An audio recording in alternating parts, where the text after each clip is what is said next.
Aarav. रिवॉन for revenge एक काल्पनिक कथा है। इस कहानी में प्रस्तुत सभी पात्र, घटनाएं और स्थान पूरी तरह से लेखक की कल्पना का परिणाम है, किसी भी वास्तविक घटना, व्यक्ति, जाति, संस्कृति या समाज से जुड़ी हुई नहीं है। इस कहानी का उद्देश्य केवल मनोरंजन और शिक्षा है। हम किसी भी प्रकार की धार्मिक, सांस्कृतिक या सामाजिक भावनाओं को ठेस पहुंचाने का उद्देश्य नहीं रखते हैं। यदि किसी श्रोता को इस कहानी में कोई अंश अनुचित या असंगत प्रतीत हो, तो कृपया इसे काल्पनिक और मनोरंजन के रूप में ले। इस कहानी का श्रेय पूरी तरह से लेखक को जाता है। कहानी प्रस्तुति में हमारा एक भी श्रेय नहीं है, हम बस कहानी को आवाज देते हैं। अब आगे। युवक फिर से आरव की ओर देखने से खुद को रोक नहीं सका और अचानक हंस पड़ा और बोला, एक असीम क्षेत्र भी युवा स्वामी बन सकता है। तुम्हारी पवित्र भूमि वाकई दिलचस्प है। हालांकि मैं कोई कसर नहीं छोड़ूंगा अगर मैं बहुत ज्यादा शक्ति का इस्तेमाल करता हूं। है आरव ने मुस्कुराते हुए कहा, पीछे हटने की कोई जरूरत नहीं है। मुझे तुम्हारी गुरु का सिखाई गई स्वर्ग और पृथ्वी स्टाफ कला की शक्ति पर एक अच्छी नजर डालने दो। बाकी लोगों को अभी भी कुछ महसूस नहीं हुआ, लेकिन इन बूढ़े आदमी और युवाओं के हाव भाव तब एकदम बदल गए जब उन्होंने ये सुना।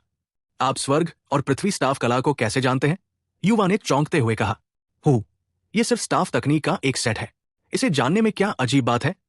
आरव ने हंसते हुए कहा, स्टाफ तकनीक का एक सेट? सिर्फ?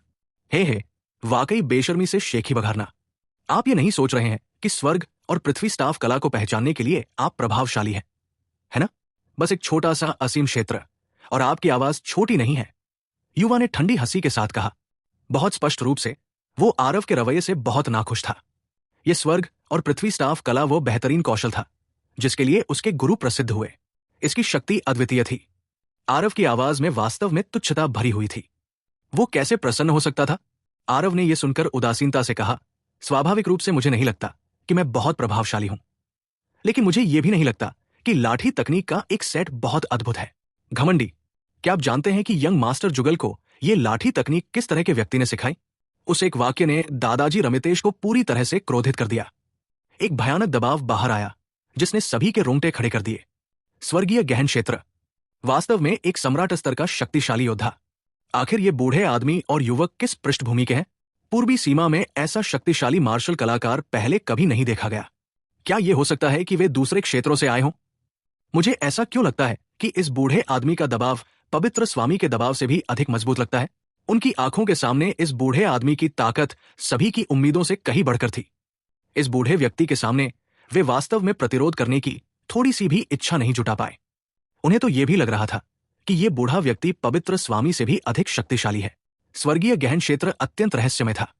आकाश गहन क्षेत्र में आगे बढ़ने के बाद यह मार्शल कलाकारों के लिए एक अलग दुनिया में प्रवेश करने जैसा था। यह पिछले साधना क्षेत्रों से पूरी तरह से अलग था। यह मत देखिए कि पूर्वी सीमा में कितने प्रतिभाशाली मार्शल कलाकार थे। स्वर्गीय गहन क्षेत्र को भेदने में सक्षम लोग केवल कुछ ही लोग थे। स्वर्गीय गहन क्षेत्र को भेदने की कठिनाई इससे पहले के सभी क्षेत्रों को जोड़ने से भी अधिक कठिन थी। इसलिए जिस क्षण यह बूढ़ा व्यक्ति क्रोधित हुआ, ऐसा लगा जैसे स्वर्ग और पृथ्वी ने इसके कारण रंग बदल दिए हों।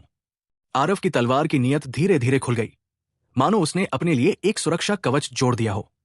रमितेश का दबाव चाहे कितना भी शक्तिशाली क्यों न हो, वो उसके चेहरे पर जरा भी परिवर्तन नहीं ला पाया। शायद रमितेश के सामने ही आरव को एक ही वार में खत्म कर दिया जाता, लेकिन पांचवी अवस्था की सर्वोच्च सच्ची मंशा का इस्तेमाल करके इस तरह के दबाव को झेलना ही काफी था। आरव की तलवार की मंशा को भांपकर उस लापरवाह और घमंडी युवक के चेहरे पर भाव बदल गए। पांचवी अवस्था की सर्वोच्च तलवार की मंशा। मैंने वाकई नहीं सोचा था कि इस तरह के सुदूर और पिछड़े इलाके में वास्तव में ऐसा राक्षस भी हो सकता है। लगता है कि मैंने तुम्हें कम आंका है। हालांकि अगर ये तुम्हारे अहंकार की पूंजी है तो मुझे डर है कि ये अभी भी पर्याप्त नहीं है। युवक ने बहुत घमंड से कहा, तो क्या हुआ अगर पांचवी अवस्था की सर्वोच्च सच्ची मंशा, स्वर्ग और पृथ्वी के लाठी कला का अपमान करने की हिम्मत करने के लिए इस बूढ़े नौकर को युवा मास्टर के लिए उसे मार डालने दो? बूढ़े रमितेश की हत्या की मंशा उजागर हो गई। एक मिनट रुको, इस लड़के की उम्र मेरी उम्र के बराबर है, लेकिन उसने जो वास्तविक इरादे की सीमा समझी है वो वास्तव में मुझसे भी अधिक है। वो इस युवा मास्टर के लिए कदम उठाने के योग्य है। वो वास्तव में स्वर्ग और पृथ्वी के लाठियों को नीचा दिखाने की हिम्मत करता है। इसलिए इस युवा मास्टर को इस लाठी तकनीक से उसे मार डालने दो। इसे भी एक योग्य मृत्यु माना जाता है।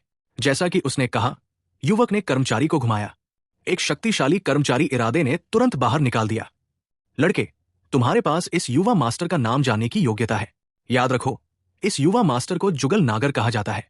जुगल नागर ने एक शब्द भी नहीं कहा, सीधे छड़ी को चाबुक की तरह इस्तेमाल करते हुए आरव की खोपड़ी के ऊपर से वार किया। इस वार में बहुत ताकत थी और गति असामान्य रूप से तेज थी। पलक झपकते ही ये आरव के सामने आ गया। आरव की प्रतिक्रिया भी बहुत तेज थी। सीधे स्टारमून तलवार को बाहर निकाल लिया।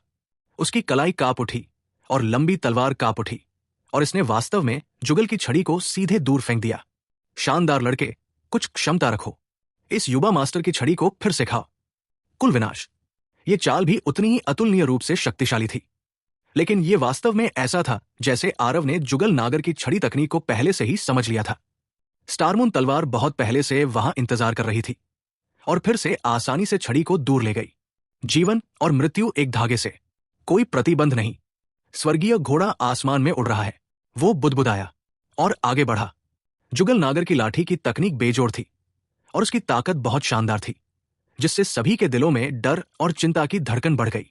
कोई आश्चर्य नहीं कि ये जुगल नागर पूर्वी सीमा के सभी प्रतिभाशाली लोगों को मात दे सकता था। उसकी ताकत पूर्वी सीमा के प्रतिभाशाली लोगों के बराबर नहीं थी।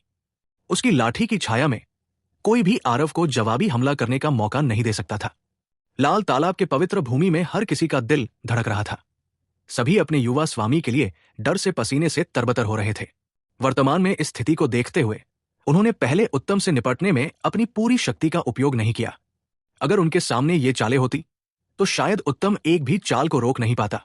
युवा स्वामी का अब तक टिके रहना पहले से ही बेहद प्रभावशाली था, लेकिन इस समय बूले रमितेश की अभिव्यक्ति धीरे धीरे बदसूरत होती जा रही थी। वो एक स्वर्गीय गहन क्षेत्र मार्शल कलाकार था। उसकी धारणा पूरी तरह से वैसी नहीं थी जैसी कि आम लोग तुलना कर सकते थे। जुगल ने ऐसा देखा कि उसने पूरी तरह से बढ़त हासिल कर ली है, लेकिन वास्तव में वो हमेशा से ही एक नुकसानदेह स्थिति में था। अगर आरव जुगल से नीचे एक प्रमुख साधना क्षेत्र नहीं होता तो जुगल इस समय बहुत पहले ही हार चुका होता। ये आरव स्वर्ग और पृथ्वी स्टाफ कला से बेहद परिचित लग रहा है। जुगल की हर हरकत और रुख को आरव ने देखा। आरव के हर हमले को बेहद कुशलता से अंजाम दिया गया। इसमें बहुत ज्यादा सार ऊर्जा भी खर्च नहीं हुई, लेकिन हर बार हमले के आरव के बिंदु जुगल की स्टाफ कला में कमजोर बिंदु थे, जिससे जुगल बेहद कड़वा हो गया। अगर आरव की सार ऊर्जा पर्याप्त होती तो वो एक चाल में जुगल को भी हरा सकता था। ये कैसे संभव है? स्वर्ग और पृथ्वी स्टाफ कला एक नवे स्तर मार्शल तकनीक है। मास्टर ने दिव्य राजा क्षेत्र में साधना करने के लिए इस पर भरोसा किया। इसकी शक्ति अद्वितीय रूप से दुर्जेय है। युवा मास्टर जुगल ने पहले ही मास्टर की सच्ची विरासत प्राप्त कर ली है। भले ही वो अपने स्तर तक न पहुंचे, लेकिन एक असीम क्षेत्र द्वारा पूरी तरह से समझा जाना भी असंभव है ना? बूढ़े रमितेश अपने दिल में अतुलनीय रूप से हैरान थे। वो पूरी तरह से कल्पना करने में असमर्थ थे कि एक दिव्य राजा स्तर का स्टाफ कला वास्तव में त्वचा के एक भी हिस्से के बिना इस तरह से पूरी तरह से टूट सकता है। उसके सामने इस युवा की पृष्ठभूमि क्या थी?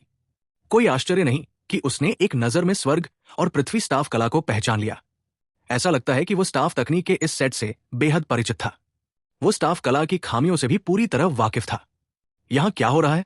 वो युवक स्पष्ट रूप से पूर्ण रूप से प्रबल है, लेकिन वो युवा स्वामी को हरा नहीं सकता। नीचे चर्चा शुरू हो गया। पूह, यहां आपका क्या मतलब है? क्या यह हो सकता है कि आप युवा स्वामी आरव को अन्य लोगों के हाथों पराजित होने की उम्मीद करते हैं? ऐसा कैसे हो सकता है? मुझे तो बस यही लगता है कि ये अजीब है। ऐसा लगता है कि युवा स्वामी आरव अब तक लड़ाई के लिए सार ऊर्जा का उपयोग करते रहे हैं और उन्होंने अपने मांसल शरीर की शक्ति का बिल्कुल भी उपयोग नहीं किया है। यदि वे अपने मांसल शरीर की शक्ति का उपयोग करते हैं तो ऐसी स्थिति नहीं होनी चाहिए। अरे, तुम इस तरह से कह रहे हो? यह वाकई कुछ अजीब है, लेकिन बात यह है कि युवा स्वामी आरव को कौन समझ सकता है? देखते ही देखते 400-500 राउंड बीत गए। वे जितना लड़ते गए, सभी को उतना ही अजनबी महसूस होता गया। आरव के प्रति उनकी चिंता भी धीरे धीरे कम होती गई। शुरू से ही जुगल ने पूरी बढ़त बना ली, लेकिन 400-500 राउंड के बाद भी वो आरव को हरा नहीं पाया था। इसमें कुछ गड़बड़ जरूर होगी। खटपट, एक और तीखी आवाज फैल गई। दोनों आकृतियां आखिरकार अलग हो गई। जुगल ने छड़ी को कसकर पकड़ लिया। जोर जोर से सांस लेने के लिए हाफ रहा था और वास्तव में उसकी सांस फूल रही थी। स्पष्ट रूप से सार ऊर्जा व्यय बहुत अधिक था। इसके विपरीत आरव वहां शांत खड़ा था, जैसे वो पूरी तरह से ठीक था। यह कैसे संभव है? तुम मेरे कदमों को पूरी तरह से क्यों रोक पा रहे हो? जुगल ने अपनी छड़ी को घुमाया और उसका चेहरा अतुलनीय रूप से बदसूरत हो गया। वो गंभीरता से यह समझ नहीं पाया। उसकी छड़ी तकनीक हमेशा से ही विजयी रही थी, लेकिन जब वो आरव के सामने आई तो वो कोई शक्ति क्यों नहीं दिखा पाई? वास्तव में जुगल ने बहुत पहले ही कुछ गड़बड़ को भांप लिया था, लेकिन वो दिल से घमंडी और व्यवहार में घमंडी था और पूरी तरह से अडिग था। 400 से 500 राउंड तक मूर्खतापूर्ण तरीके से डटा रहा, लेकिन अब उसे पता चला कि आरव द्वारा उसकी लाठी कला को नियंत्रित कर पाना बिल्कुल भी संयोग नहीं था। भले ही स्वर्ग और पृथ्वी की लाठी कला एक उच्च श्रेणी की टियर 9 मार्शल तकनीक है, लेकिन इसका मतलब ये नहीं है कि ये एक अजय मार्शल तकनीक है। क्या वश में होना बहुत अजीब है? आरव ने मुस्कुराते हुए कहा, असंभव। भले ही आपकी ताकत मुझसे अधिक हो, लेकिन मुझे पूरी तरह से वश में करना भी संभव नहीं है, जब तक कि आप स्वर्ग और पृथ्वी की छड़ी कला से अच्छी तरह परिचित न हो। आप कौन है? जुगल ने छड़ी की ओर इशारा करते हुए बिना किसी शिष्टाचार के पूछा। तुम सच में बहुत भुलक्कड़ हो। क्या मैंने तुम्हें पहले नहीं बताया था कि मैं लाल तालाब पवित्र भूमि का युवा स्वामी हूं? यह स्वर्ग और पृथ्वी लाठी कला मास्टर का बहुत ही सुरक्षित रहस्य है। बाहरी लोगों के लिए स्टाफ कला से इतना परिचित होना पूरी तरह से असंभव है। अगर तुम आज मुझे इसका हिसाब नहीं दोगे तो मैं तुम्हारी लाल तालाब पवित्र भूमि को नष्ट कर दूंगा। जुगल ने ठंडी सांस के साथ कहा। जब उत्तम और बाकी लोगों ने ये शब्द सुने तो उनके दिल की धड़कनें तेज हो गई। उस बूढ़े की ताकत बहुत ज्यादा थी। शायद पवित्र स्वामी भी अपने चरम पर उसका मुकाबला नहीं कर सकते थे। अब तो बात ही छोड़ो, वो अकेले ही पूरे लाल तालाब पवित्र भूमि को मिटाने के लिए पर्याप्त था। लेकिन जैसे ही ये शब्द निकले, आरव की अभिव्यक्ति तुरंत ठंडी हो गई। आरव की प्रभावशाली गति से जुगल अस्थिर हो गया और वास्तव में अनजाने में एक कदम पीछे हट गया। उस क्षण पहले उसे वास्तव में ऐसा लगा कि वो जिसका सामना कर रहा है वो कोई युवा नहीं बल्कि कोई दिव्य राजा है। मैं वास्तव में डर गया था। ये बच्चा केवल एक अपरिपक्व क्षेत्र है। मैं वास्तव में उसके आभास से विचलित हो गया था। मैं एक दिव्य राजा का शिष्य हूं। मैं एक पिछड़े हुए गवार से कैसे डर सकता हूं? जुगल अपने दिल में अतुलनीय रूप से शर्मिंदा और क्रोधित था। जब से वो बाहर आया उसने हर तरह से क्लीन स्वीप किया।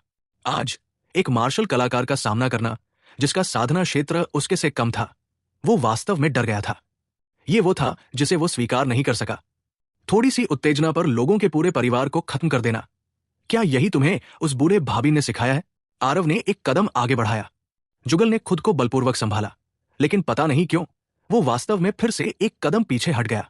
तुम गुरु का नाम कैसे जानते हो? जुगल ने चौंक कर कहा। पूर्वी सीमा एक बहुत ही दूर दराज का छोटा सा क्षेत्र था।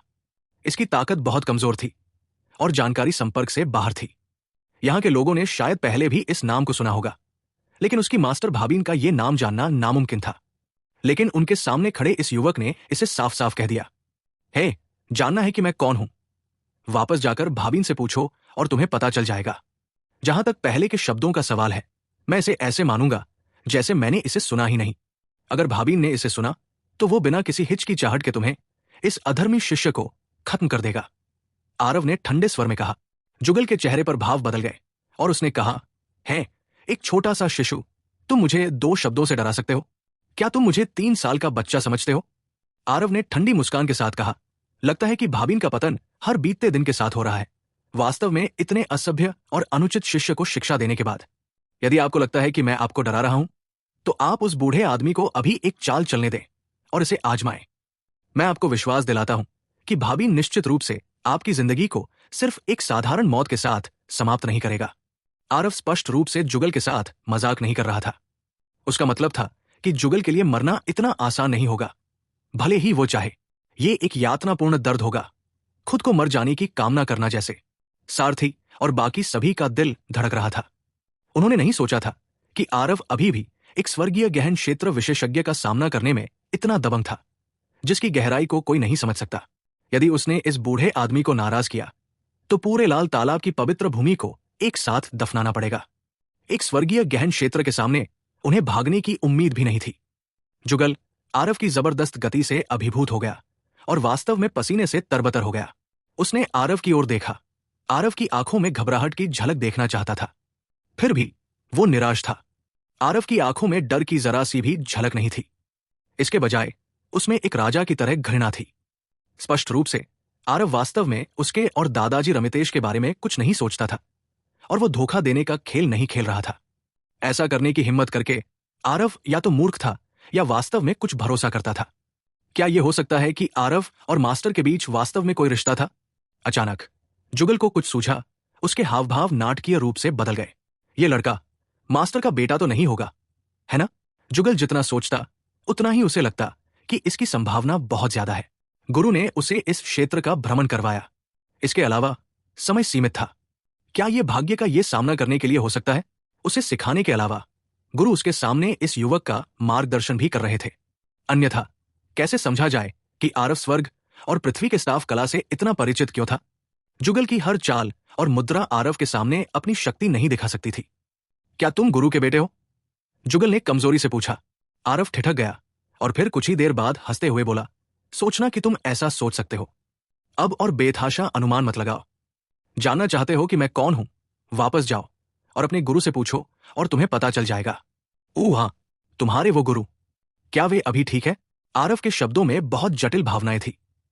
जुगल ने जब यह देखा तो वो अचंभित रह गया। आरव ने ये शब्द ऐसे पूछे जैसे वो किसी पुराने मित्र की याद कर रहा हो, जिसे उसने कई सालों से नहीं देखा था। अभी कुछ देर पहले ही उसने आरव की आंख में एक क्रिस्टलीय आंसू की बूंद को साफ देखा था।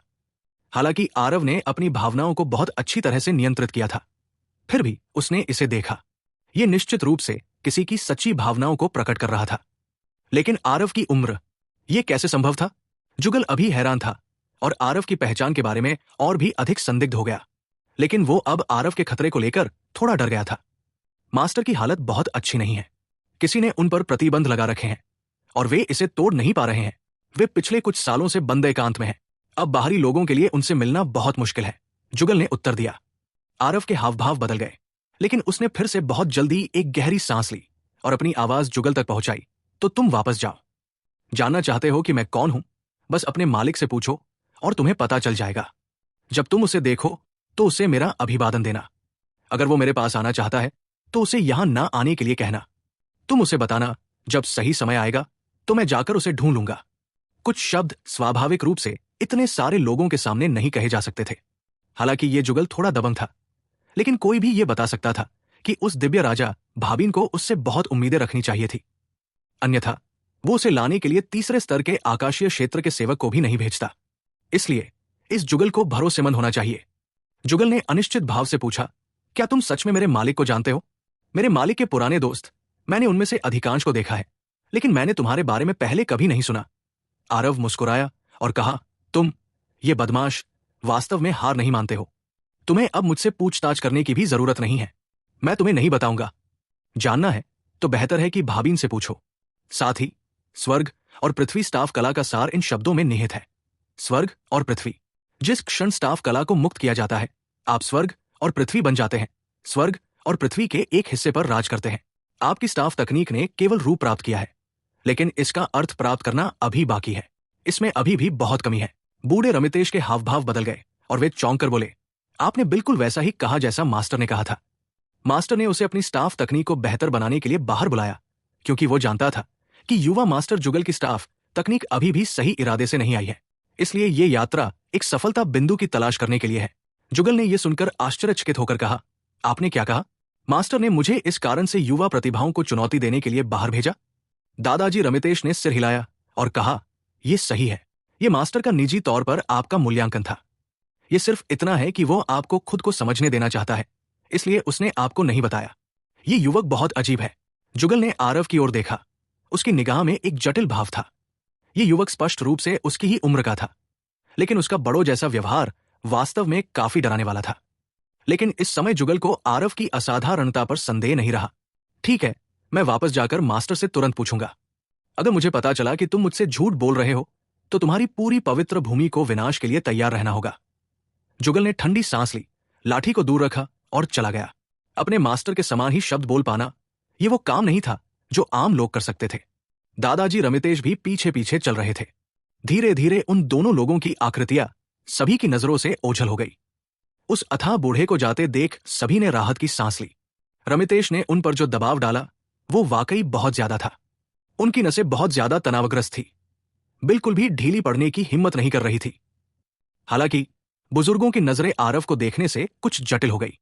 रमितेश की शक्ति कम से कम द्वितीय स्तर का स्वर्गीय गहन क्षेत्र थी, शायद तृतीय स्तर का स्वर्गीय गहन क्षेत्र भी। लेकिन वे जुगल के गुरु को बार बार गुरु कहते थे। इससे पता चलता है कि जुगल के गुरु की शक्ति निश्चित रूप से अथाह थी।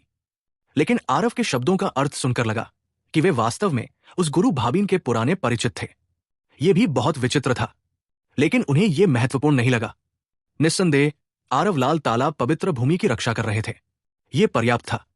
आरव की शक्ति जितनी अधिक प्रबल होगी, आने वाले दिनों में लाल तालाब पवित्र भूमि का भविष्य उतना ही उज्जवल होगा, और ये परिवार स्पष्ट रूप से इसके साथ साथ लाभ भी प्राप्त करेंगे। जुगल और रमितेश के प्रकट होने से पूर्वी सीमा में भारी उथल पुथल मच गई। लगभग सभी पवित्र भूमि एक बार उनके द्वारा बह गई। कुछ पवित्र भूमियों में जिनकी आंखें नहीं थी, उन्हें रमितेश ने एक बढ़िया सबक सिखाया, जिससे स्वर्गीय साधु क्षेत्र के बुजुर्ग अपंग हो गए। उन युवा प्रतिभाओं को भी जुगल ने बुरी तरह पीटा। कुछ तो अपंग भी हो गए। केवल एक ही भूमि पूरी तरह से बची रही, वो थी लाल तालाब पवित्र भूमि।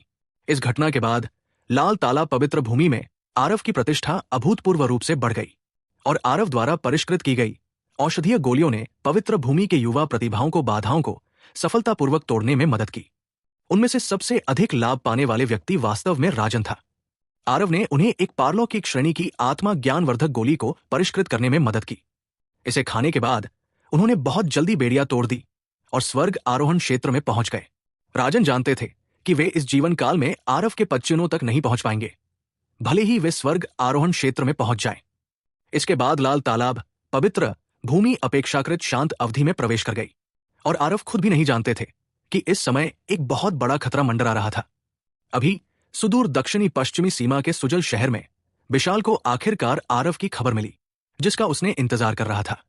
आप कह रहे हैं कि आरव वो आदिवासी वास्तव में लगभग 1 साल के समय में रैंक 9 पवित्र भूमि का युवा स्वामी बन गया। इसके अलावा उसकी ताकत पहले से ही स्वर्ग आरोहण क्षेत्र के मार्शल कलाकारों के बराबर है। आपको यकीन है कि आप मजाक नहीं कर रहे हैं? यह खबर सुनकर विशाल का मूड स्पष्ट रूप से उतना अच्छा नहीं था। अनुचर हिमन, जिसे उसके द्वारा भेजा गया था, ने सावधानी से कहा, बिल्कुल सच। इस अधीनस्थ ने जो व्यक्ति भेजा था, वो 1 महीने के लिए लाल तालाब पवित्र भूमि में छिप गया। उनके नए युवा स्वामी वही आरव होने चाहिए, जिसके बारे में युवा स्वामी ने कहा था। वो उस समय भी इस आरव को जीवित वापस पकड़ने की योजना बना रहा था, लेकिन उस आरव ने पता नहीं क्या तरीका अपनाया और वास्तव में 8वें स्तर के एक काले बाड़ वाले ड्रैगन को वश में कर लिया, जो एक सच्ची ड्रैगन में बदलने के कगार पर था। वो बिल्कुल भी मुकाबला नहीं कर सकता। इसीलिए उसने बिना सोचे समझे जल्दबाजी में काम करने की हिम्मत नहीं की। 8वें लेवल के ब्लैक फ्लड ड्रैगन, आपको यकीन है कि यह जानकारी गलत नहीं है? किस आधार पर वो एक असीम क्षेत्र 8वें स्तर के महान सर्कल में एक ब्लैक फ्लड ड्रैगन को अपने नियंत्रण में ले आया है? विशाल ने अविश्वास में कहा। हिमन ने कहा, जब इस अधीनस्थ ने यह समाचार सुना तो मेरी प्रतिक्रिया बिल्कुल वैसी ही थी जैसी कि युवा मास्टर की थी। लेकिन यह बात वास्तव में सच है। जिस दिन आरव ने पद संभाला, उसने एक ही चाल में 7 पवित्र पुत्रों में से सबसे मजबूत को हराया, फिर काले बाड़ वाले ड्रैगन को बाहर निकाल दिया। लाल तालाब पवित्र भूमि के सभी लोगों ने यह दृश्य देखा। यह नकली नहीं हो सकता। विशाल का चेहरा कोयले की तरह काला हो गया और अचानक उसके दिल में अतुलनीय रूप से झल्लाहट हुई। पता नहीं क्यों उसके भीतर के दिल ने वास्तव में खतरे का वो छोटा सा संकेत पैदा किया। जब उसने आरव को निचले लोकों में देखा तो आरव अभी भी एक सोल सागर क्षेत्र मार्शल कलाकार था। यहां कितना समय बीत गया था। आरव वास्तव में बिजली की गति से असीम क्षेत्र में पहुंच गया था। इसके अलावा उसके पास स्वर्ग आरोहण क्षेत्र के बराबर की ताकत भी थी। इस दर पर आरव का उससे आगे निकल जाना भी असंभव नहीं था। आरव जैसे गवार को आगे निकलने देना विशाल ने बिल्कुल भी नहीं होने देगा। इसके अलावा आरव उसका सबसे बड़ा प्रेम प्रतिद्वंदी भी था। इन 2 वर्षों में विशाल ने अक्सर दीक्षा के चेहरे पर उस तरह की लालसा और स्नेहपूर्ण भाव देखा। इसने एक पुरुष के रूप में उसके गौरव को बहुत ठेस पहुंचाई। इस दुनिया में कोई भी व्यक्ति उससे आगे निकल सकता है, केवल आरव नहीं कर सकता था। शुरू में विशाल आरव को बिल्कुल भी महत्व नहीं देता था, लेकिन यह खबर सुनकर उसके पास इस आदिवासी का सीधे सामना करने के अलावा कोई विकल्प नहीं था। आरव की सुधार की गति बहुत भयावह थी। हिमन, मेरे साथ लाल तालाब पवित्र भूमि की यात्रा पर चलो। विशाल बहुत देर तक चुप रहा और अचानक बोला, हाँ युवा मास्टर। अनुचर हिमन विशाल से बहुत परिचित थे। जब उन्होंने ये समाचार सुना तो उन्हें पता था कि आरव के बचने की संभावना निश्चित रूप से नहीं है। इसलिए विशाल के इस आदेश को सुनकर उन्हें बिल्कुल भी आश्चर्य नहीं हुआ। दिव्य क्षेत्र में कहीं एक छोटे से द्वीप पर दृश्यावली बहुत ही सुंदर थी, जो लोगों को एक दूसरे के स्वर्ग का एहसास करा रही थी। द्वीप पर एक छोटी सी चोटी थी। छोटी चोटी पर एक मंडप था। मंडप में एक पत्थर की मेज रखी हुई थी। पत्थर की मेज के दोनों सिरों पर एक अधेड़ उम्र का आदमी और एक बूढ़ा आदमी बैठे थे, जो इस समय चेस खेल रहे थे। बूढ़े आदमी ने काला खेल खेला, एक मोहरा नीचे रखा और जोर से हंसते हुए कहा, सुकुमार, तुम फिर हार गए। इन 10 दिनों में तुम एक भी मैच नहीं जीत पाए। महान आत्मा मार्शल दिव्य राजा कैसे कमजोर हो गए और फिर चेस के प्रति आसक्त हो गए? ये तुम्हारी तरह नहीं है।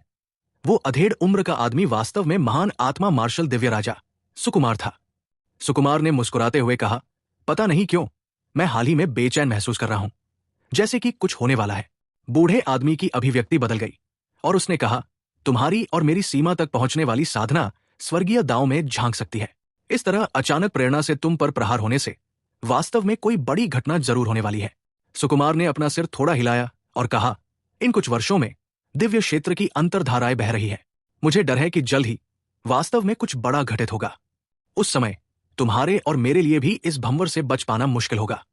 बूढ़े आदमी ने थोड़ी आह भरी और कहा, हमारे स्तर पर हमारे दिल अब इन धर्मनिरपेक्ष मामलों के प्रति विचलित करने वाले विचारों से भरे नहीं है।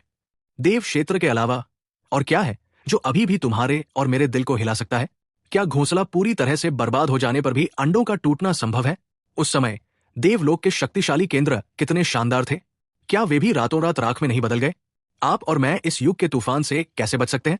सुकुमार ने कहा, जिस बारे में बात कर रहे हैं उस समय मेडिसिन किंग हॉल के मालिक रातों रात बदल गए थे, जो कि इसी तरह हैरान करने वाला था।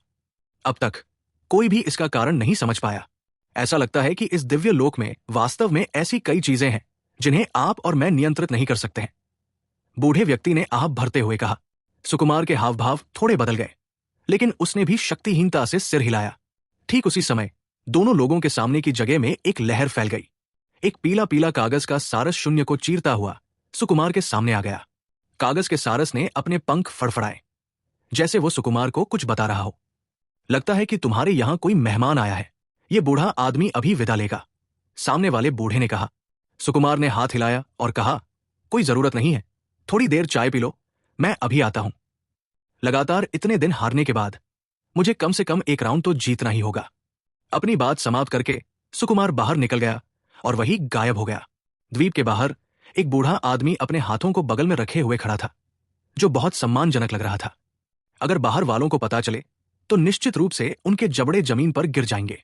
ये बूढ़ा आदमी वास्तव में लोटोस व्यवसाय संघ का पहला बुजुर्ग था, जिसने आरव को सोने का टोकन भेजा था। वो 8वें स्तर का स्वर्गीय गहन क्षेत्र विशेषज्ञ भी था। ये वही व्यक्ति था जिसने प्राचीन दमन शहर से भजी गई कुछ तैर 5 पिल को किमिया ग्रैंड मास्टर मनोज रॉय को जांच करने दिया था। लेकिन आत्मा मार्शल दिव्य राजा का सामना करते हुए उसने जोर से सांस लेने की भी हिम्मत नहीं की। अचानक अंतरिक्ष से विकृतियों की एक श्रृंखला निकली। एक मध्यम आयु वर्ग का आदमी धीरे धीरे शून्य से बाहर चला आया। लोटोस व्यवसाय संघ के दिलजीत आत्मा मार्शल दिव्य राजा को सम्मान देते हैं, पहले बुजुर्ग ने नीचे झुककर कहा। सुकुमार ने दोनों हाथ पीछे करके शांत भाव से कहा, जल्दी बोलो, इन कुछ दिनों में मेरा मूड बहुत अच्छा नहीं है। अगर आप मुझे उचित कारण नहीं बताते हैं तो मुझे परमजीत को ढूंढकर अकाउंट पाने के लिए दोष न दें। हालांकि सुकुमार के कीमिया पद के साधन असाधारण रूप से कुशल थे, लेकिन गोलियों को परिष्कृत करने वाले लोग बहुत कम थे। उसका स्वभाव बहुत ही संकी था और वो शायद ही कभी कोई हरकत करता था। उसे परेशान करते हुए वो लोगों को मारने के लिए भी हरकत कर लेता था। इसके अलावा उसे कोई कारण बताने की जरूरत नहीं होती थी। उस समय इनके सामने औषधीय गोली परिष्कृत नहीं होती थी और व्यक्ति अपनी छोटी सी जान खो देता था। जिस परमजीत सुकुमार की बात की गई थी वो स्वाभाविक रूप से लोटोस व्यवसाय संघ के प्रधान अध्यक्ष थे। दिलजीत जानते थे कि सुकुमार का खुद को दिखाना और व्यक्तिगत रूप से मिलना सबसे अधिक संभावना प्रधान अध्यक्ष के चेहरे के कारण था। लेकिन दिलजीत का दिल धड़क उठा जब उसने सुकुमार की बातें सुनी। क्या किस्मत थी, उसने ऐसे समय को क्यों चुना जब ये अशुभ सितारा बुरे मूड में था। महामहिम, वास्तव में जिसने हमारे लोटोस व्यवसाय संघ से ये समाचार लाने का अनुरोध किया वो पूर्वी सीमा के रैंक 9 पवित्र भूमि का है युवा स्वामी, जिसका नाम आरव। वो कहता है कि वो महामहिम का पुराना परिचित है और जब तक हम खबर लाते रहेंगे मिलॉर्ड निश्चित रूप से उसके लिए औषधीय गोलियां परिष्कृत करने के लिए सहमत होंगे, दिलजीत ने सम्मानपूर्वक कहा। दिलजीत के शब्दों ने सीधे आरव को बेच दिया। आत्मा मार्शल दिव्य राजा जैसे शक्तिशाली व्यक्ति का सामना करते हुए दिलजीत के पास सावधानी से जवाब देने के अलावा कोई विकल्प नहीं था। इसलिए उनके शब्दों का अर्थ यह था कि लोटोस बेबाशाय संघ वास्तव में केवल शब्दों को पारित करने के लिए जिम्मेदार था, अन्यथा वे पूरी तरह से जिम्मेदार नहीं थे। अगर आरव के 2 प्रकार के गोली के फार्मूले बहुत अधिक नहीं होते और इस भविष्य के कीमियापद प्रतिभा के साथ दोस्ती करने की इच्छा नहीं होती तो दिलजीत, ये पहला एल्डर, संभवतः सुकुमार से औपचारिक मुलाकात करने कैसे आ सकता था। दिलजीत के शब्दों को सुनकर सुकुमार की भौहें एक बार फिर से सिकुड़ गई। क्या आप सभी को लगता है कि ये सीट बहुत स्वतंत्र है और रैंक 9 पवित्र भूमि के युवा स्वामी के साथ पुराने परिचित बन जाएंगे? लेकिन मैं काफी उत्सुक हूं कि युवा स्वामी ने आपको किस तरह के लाभ दिए, जो वास्तव में आपको व्यक्तिगत रूप से मुझसे मिलने के लिए आमंत्रित करने में सक्षम थे। दिलजीत के दिल की गहराई से अपार खतरे की भावना उमड़ पड़ी। बहुत स्पष्ट रूप से सुकुमार वास्तव में क्रोधित था। दिलजीत की अभिव्यक्ति बदल गई और उसने मन ही मन आरव को कोसा। वास्तव में एक भूत ने कब्जा कर लिया था। वास्तव में यह विश्वास करने के लिए कि आरव आत्मा मार्शल दिव्य राजा के साथ परिचित शर्तों पर होगा। जब सुकुमार ने आरव का नाम सुना तो उसके पास कोई प्रतिक्रिया नहीं थी, बल्कि इसके बजाय वो बहुत गुस्से में उड़ गया। लेकिन इस यात्रा पर जाने के लिए सहमत होने से कुछ हद तक भाग्य की उम्मीद भी जगी थी। आरव की कीमियापद प्रतिभा बहुत ही विचित्र थी। ये सामान्य युवा प्रतिभाओं से बिल्कुल अलग स्तर पर थी। बस इसी आधार पर वो वास्तव में आत्मा मार्शल दिव्य राजा को जानता होगा। उसकी सोच में शायद आरव सुकुमार का उत्तराधिकारी भी हो सकता है। अब ऐसा लगता है कि यह पूरी तरह से बकवास था। पूरा लोटस व्यवसाय संघ आरव द्वारा धोखा दिया गया था। महान आत्मा मार्शल दिव्य राजा संभवतः एक महत्वहीन रैंक 9 पवित्र भूमि के युवा स्वामी के लिए पिल को कैसे परिष्कृत कर सकता है? दिलजीत ने जल्दी से अपना शरीर नीचे झुकाया और कहा, अपना गुस्सा शांत करो महामहिम। उसने कहा कि मुझे मिलॉर्ड के लिए एक वाक्य लाने दो। जब तक मिलॉर्ड इसे सुन लेगा, आप निश्चित रूप से उसे गोलियां परिष्कृत करने में मदद करने के लिए सहमत होंगे। सुकुमार ने अधीरता से कहा, चले जाओ, इस सीट पर तुम्हारी बकवास सुनने का धैर्य नहीं है। बात खत्म हुई। जगह एक बार फिर टेढ़ी हो गई। सुकुमार पलटा और जाने वाला था। दिलजीत घबरा गया। अगर सुकुमार चला गया तो लोटस व्यवसाय संघ दोनों तरफ से गड़बड़ कर देगा। ये आरव 2 तरह की स्वर्ग विरोधी गोली फार्मूले बेतरतीब ढंग से निकाल सकता है। जाहिर है उसका स्टॉक कम नहीं था। एक बार उसने आरव को नाराज कर दिया। इस बार के सौदे के विफल होने के बारे में भूल जाओ। ये शायद भविष्य में भी पूरी तरह से विफल हो जाएगा। कब्र के सामने पेड़ पर इसे लटकाने के लिए वापस आना, हमेशा के लिए अपने दिल को जानना। वो वाक्य कुछ ऐसा ही था जो वो कहने के लिए कहा था। क्या यह हो सकता है कि लड़का मुझसे झूठ बोल रहा था? दिलजीत को आपातकालीन स्थिति में एक चतुर विचार सूझा और उसने धीरे से बड़बड़ाया। उसे विश्वास था कि आत्मा मार्शल दिव्य राजा की सुनने की क्षमता के साथ वो ये वाक्य सुनने में सक्षम होने के लिए बाध्य था। यदि फिर भी उसकी कोई प्रतिक्रिया नहीं हुई तो वो वहां से चला ही जा सकता था। दरअसल दिलजीत भी एक बार बस ऐसा ही करने की सोच रहा था। उसे उम्मीद नहीं थी कि उसके इस तरह बड़बड़ाने से सुकुमार का शरीर आकर जाएगा और जगह सामान्य हो जाएगी। तुमने अभी क्या कहा? एक बार और बोलो, सुकुमार ने भौहें सिकोड़ते हुए कहा। महाराज, उस युवा व्यक्ति ने जो शब्द मुझे सुनाए थे वे कब्र के सामने पेड़ पर टांगने के लिए वापस आ रहे थे। किसी के दिल को हमेशा के लिए जान लेना, दिलजीत ने जल्दी से कहा। सुकुमार के चेहरे पर उदासी छा गई। उसकी निगाहों में एक बेहद जटिल भाव दिखाई दिया।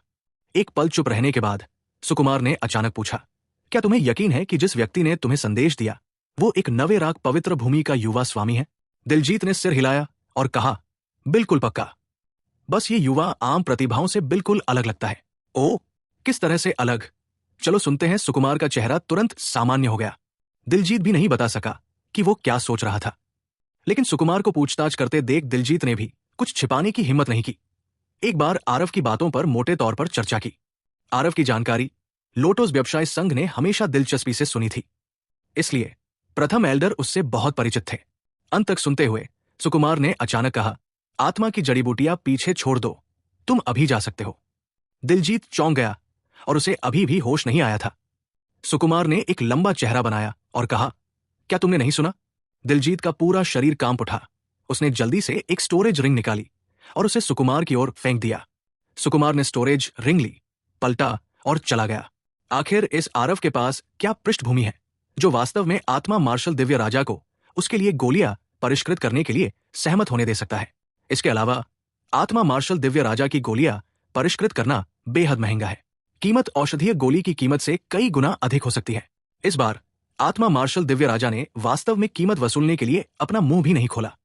दिलजीत ने आश्चर्य से बड़बड़ाया। दिलजीत की धारणा में आरव और भी अधिक रहस्य में डूब गया। सुकुमार की आकृति एक बार फिर मंडप में दिखाई दी। इतना धीमा वास्तव में नहीं सोचा था कि तुम लोगों के साथ इतनी लंबी बातें करोगे। बूढ़े आदमी ने चाय की चुस्की लेते हुए उसी समय मुस्कुराते हुए कहा। सुकुमार ने कड़वाहट से मुस्कुराते हुए कहा, परितोष, इस बार तुम्हें और नहीं रखूंगा। चलो अगली बार फिर से लड़ाई करते हैं। बूढ़ा आदमी थोड़ा हैरान हुआ, लेकिन कुछ नहीं बोला। अपना सिर हिलाते हुए वो तुरंत चला गया। बूढ़े आदमी के जाने के बाद सुकुमार ने दूर की ओर देखा और कुछ हद तक विचलित होकर कहा, आप वास्तव में वापस आ गए। लाल तालाब पवित्र भूमि की सीमा पर एक ऊंची पहाड़ी पर कई आकृतियां दूर तक देख रही थी। युवा स्वामी, ये ज़ॉम्बी भगवान जाने कहां से प्रकट हो गए हैं। उनकी हर एक शक्ति बहुत ही भयानक है। जब भी रात होती है वे पूरी ताकत से बाहर निकलते हैं और आसपास के शहरों में तबाही मचाते हैं। आधे महीने के छोटे से समय में वे पहले ही 3 शहरों को नष्ट कर चुके हैं। इन तीनों शहरों के नगर स्वामी में से कोई भी बच निकलने में भाग्यशाली नहीं था। अभी इस क्षेत्र में हर कोई दहशत की स्थिति में है। बोलने वाला एक दिव्य साधु क्षेत्र का बुजुर्ग था, जिसे एल्डर दीपंकर कहा जाता था, जो एक बड़े क्षेत्र का प्रभारी व्यक्ति भी था, जिसकी कमोबेश वही स्थिति थी जो चक्रदेव की थी। इस आधे महीने में लाल तालाब पवित्र भूमि की उत्तर पश्चिम स्थिति की सीमाओं के बाहर अचानक एक ज़ॉम्बी विद्रोह भड़क उठा। हर बार रात होने पर हजारों ज़ॉम्बी हर जगह बेतहाशा नरसंहार करते थे, लोगों को देखते ही मार डालते थे। एल्डर दीपंकर ने मार्शल आर्टिस्ट के एक बड़े समूह को इन लाशों को मारने के लिए बुलाया। नतीजा ये हुआ कि वे भारी नुकसान के साथ पूरी तरह से हार गए। इसलिए उनके पास पवित्र भूमि से मदद मांगने के अलावा कोई विकल्प नहीं था। एल्डर दीपंकर की मदद की गुहार सुनकर आरव को भी लगा कि इस बार लाशों का विद्रोह कुछ असामान्य था। इसलिए वो कुलदीप और ब्लैकविंड को साथ लेकर यहां आया और स्थिति की जांच की। जब से कुलदीप ने ब्लैकविंड को देखा है, तब से उसके मन में आरव के प्रति कोई बेवफाई नहीं रह गई है। वो जानता था कि भले ही वो चौरासिया परिवार की शक्ति को खत्म कर दे, लेकिन ब्लैकविंड का मुकाबला करना भी संभव नहीं है। आरव इस तरह के शक्तिशाली राक्षसी जानवर को वश में कर सकता है। उसके अलावा और क्या था जिससे वो आश्वस्त नहीं था। इस पहाड़ी की चोटी पर खड़े होकर आसपास की स्थिति को दूर से देखा जा सकता था, लेकिन अभी दिन का उजाला था। वे लाशें भगवान जाने कहां छिप गई, उनका कोई निशान भी नहीं दिख रहा था। लेकिन आरव को यह महसूस हो गया कि आसपास के बड़े क्षेत्र में बुरी यिन ऊर्जा बहुत भारी थी। एल्डर दीपंकर ने जो कहा वो स्पष्ट रूप से झूठ नहीं था। आरव उन 3 शहरों में भी गए जो इससे पहले नष्ट हो गए थे। वहां पृथ्वी पर बस शुद्धिकरण था। यहां तक कि आरव, इस तरह के व्यक्ति जिनके पास बहुत समृद्ध अनुभव थे, वे भी इससे स्पष्ट रूप से प्रभावित हुए बिना नहीं रह सके। उन्होंने गुप्त रूप से इन लाशों को निश्चित रूप से खत्म करने का मन भी बना लिया। इन 2 दिनों के दौरान अवलोकन के अनुसार ये लाशें जानबूझकर अपने क्षेत्र का विस्तार कर रही है। यदि ये इस तरह की प्रवृत्ति के अनुसार विकसित होती रही तो संभवतः पूरा लाल तालाब पवित्र भूमि दुख की खाई में डूब जाएगी। आरव ने भौहें सिकोड़ते हुए कहा। एल्डर दीपंकर चौंक गए। लाशों के ज्वार की प्रक्रिया को ध्यान से याद करने पर ऐसा लगता है कि वास्तव में ऐसा ही हुआ था। ये युवा स्वामी, अब हमें क्या करना चाहिए? भले ही हमने अभी तक नहीं देखा है, लेकिन इस शव ज्वार में निश्चित रूप से 8वें स्तर की पृथ्वी लाश है। एल्डर दीपंकर ठीक से निर्णय नहीं ले पाए। आरव क्षण भर चुप रहे, फिर धीरे से अपना मुंह खोला और बोले, शव ज्वार बहुत अचानक फूट पड़ा। इसके अलावा यह बहुत नियंत्रित है। मुझे लगता है कि पीछे कोई इन लाशों को नियंत्रित कर रहा है। एल्डर दीपंकर के हावभाव बदल गए और उन्होंने कहा, युवा स्वामी, शव ज्वार का इतना बड़ा पैमाना, इसे नियंत्रित करने में सक्षम होने के लिए किसी को कितनी दुर्जय शक्ति की आवश्यकता होती है? इस तरह का अनुमान है ना? बहुत स्पष्ट रूप से उन्हें लगा कि आरव का अनुमान कुछ हद तक निरर्थक था। एल्डर दीपंकर को यकीन था कि इस लाश के ज्वार में 8वें स्तर का ज़ोंबी जरूर मौजूद था। इसके अलावा इस लाश के ज्वार का पैमाना बिल्कुल भी ऐसा नहीं था जिसे आम मार्शल कलाकार हेरफेर कर सके। आरव को वास्तव में संदेह था कि कोई पीछे से हेरफेर कर रहा था। इस तरह की संभावना बहुत कम थी। एल्डर दीपंकर के सवाल के बारे में आरव ने इस पर कोई ध्यान नहीं दिया और मुस्कुराते हुए कहा, इन लाशों को हेरफेर करने के लिए उनके अनुरूप साधना क्षेत्र होना जरूरी नहीं है। जब तक विधि उपयुक्त है, मार्शल कलाकार ज़ॉम्बीज को नियंत्रित करने के लिए दायरे पार भी कर सकते हैं। अचानक आसमान में कई छोटे काले बिंदु दूर से नजदीक आ गए। कई छायाएं इस पहाड़ी पर भी उतरी। युवा जैसा दिखने वाला एक मार्शल कलाकार आरव तिकड़ी पर नजर डाला और तिरस्कार पूर्वक कहा, है, आपकी लाल तालाब पवित्र भूमि वास्तव में अक्षम है। वास्तव में इतने बड़े पैमाने पर लाशों का ज्वार फूटने के कारण हमारे क्लाउड वॉच टावर पवित्र भूमि को भी इसके साथ नुकसान उठाना पड़ा। वास्तव में बेतुका। इस युवा की उम्र बहुत ज्यादा नहीं थी और वास्तव में स्वर्ग आरोहण क्षेत्र पर थी। एल्डर दीपंकर ने जब इस युवक को देखा तो उनके हावभाव बदलने से नहीं रह सके। युवा स्वामी जीशान, आपके शब्द थोड़े पूर्वाग्रहपूर्ण हैं। ये क्षेत्र हमारी 4 महान पवित्र भूमि की सीमाओं पर है। ये हमारी लाल तालाब पवित्र भूमि के कारण कैसे हुआ? एल्डर दीपंकर ने नाराजगी से कहा। उनके सामने ये युवक बिल्कुल बगल के क्लाउड वॉच टावर पवित्र लैंड का युवा स्वामी था, जिसे जीशान कहा जाता था। अरव ने युवा स्वामी का यह पद ग्रहण करने के बाद, हालांकि उन्होंने अन्य पवित्र भूमि के युवा स्वामी को पहले नहीं देखा था, उन्होंने इस जीशान का नाम पहले सुना था। भले ही क्लाउड वॉच टावर पवित्र भूमि भी रैंक 9 पवित्र भूमि थी, लेकिन इसकी समग्र ताकत लाल तालाब पवित्र भूमि की तुलना में काफी मजबूत थी। ये जीशान क्लाउड वॉच टावर पवित्र लैंड के नंबर 1 जीनियस थे, जिन्हें पिछले साल क्लाउड वॉच टावर पवित्र लैंड के पवित्र स्वामी द्वारा शामिल किया गया था। उनकी ताकत बहुत ही भयानक थी। इसकी तुलना में लाल तालाब पवित्र भूमि की छोटी पीढ़ी बहुत ही खराब थी, इसलिए वे टालमटोल करते रहे और आरव के प्रकट होने तक किसी युवा स्वामी की नियुक्ति नहीं की। एल्डर दीपंकर की बात सुनकर उस जीशान ने ठंडी सांस लेते हुए कहा, अपने आप को सही साबित करने के लिए कुतर्क कर रहे हो। ये इलाका वो इलाका है जहां लाशों का सबसे भयंकर ज्वार आया था। तुम मुझे ये मत बताओ कि ये इलाका तुम्हारी लाल तालाब पवित्र भूमि की सीमा नहीं है। हमारे क्लाउड वॉच टावर पवित्र भूमि अब खतरे को हल करने में तुम्हारी मदद करने के लिए आ रहे हैं, और तुम लोगों का रवैया वाकई ऐसा ही है। लगता है कि हम कुछ हद तक दखलंदाजी कर रहे थे। चलो चलें। एल्डर दीपंकर के हावभाव बदल गए और वे दूसरे पक्ष को रोकने के लिए जल्दी से आगे बढ़ने के लिए कदम बढ़ाए, लेकिन आरव ने उन्हें रोक दिया और शांत भाव से कहा, उसे जाने दो। एल्डर दीपंकर कुछ हद तक हैरान हो गए और धीरे से बोले, युवा स्वामी, इस बार लाशों की बाढ़ बहुत ज्यादा है। शायद हम, एक पवित्र भूमि, इसे हल करने में सक्षम नहीं है। लेकिन जब ये शब्द जीशान के कानों में पड़े तो उनकी भौहें ऊपर उठ गई और उन्होंने उपहास करते हुए कहा, हे भगवान, मैं सोच रहा था कि ये कौन है। पता चला कि आप लाल तालाब पवित्र भूमि के नवनियुक्त असीम क्षेत्र युवा स्वामी हैं। हर कोई कहता है कि लाल तालाब पवित्र भूमि हर गुजरते दिन के साथ कमजोर होती जा रही है। अब इसे देखते हुए ये वास्तव में सच है। एक छोटा सा असीम क्षेत्र मार्शल आर्टिस्ट वास्तव में युवा स्वामी के रूप में नियुक्त किया गया था। ये वाकई बहुत शर्मनाक है। जिस क्षण एल्डर दीपंकर ने सुना, उसका चेहरा लाल हो गया। वो हमेशा से सीमांतों पर तैनात था। हालांकि वो पवित्र भूमि में होने वाली घटनाओं से अवगत था, लेकिन ये ज्यादातर सुनी सुनाई था। इस प्राकृतिक क्षेत्र के युवा स्वामी के प्रति वो वास्तव में अपने दिल में काफी निराश था। इस समय एक अन्य पवित्र भूमि के युवा स्वामी द्वारा मौखिक रूप से अपमानित किए जाने पर वो बहुत प्रभावित हुआ, जैसे उसने खुद इसका अनुभव किया हो और महसूस किया कि ये अत्यधिक अपमानजनक था। हे, युवा स्वामी जीशान की आभा कुछ अस्थिर है। आपके चेहरे पर अभी भी कुछ चोट के निशान हैं। आप इसे कैसे भी देखें, ऐसा लगता है कि आपको किसी ने सबक सिखाया है। ओह, ठीक है।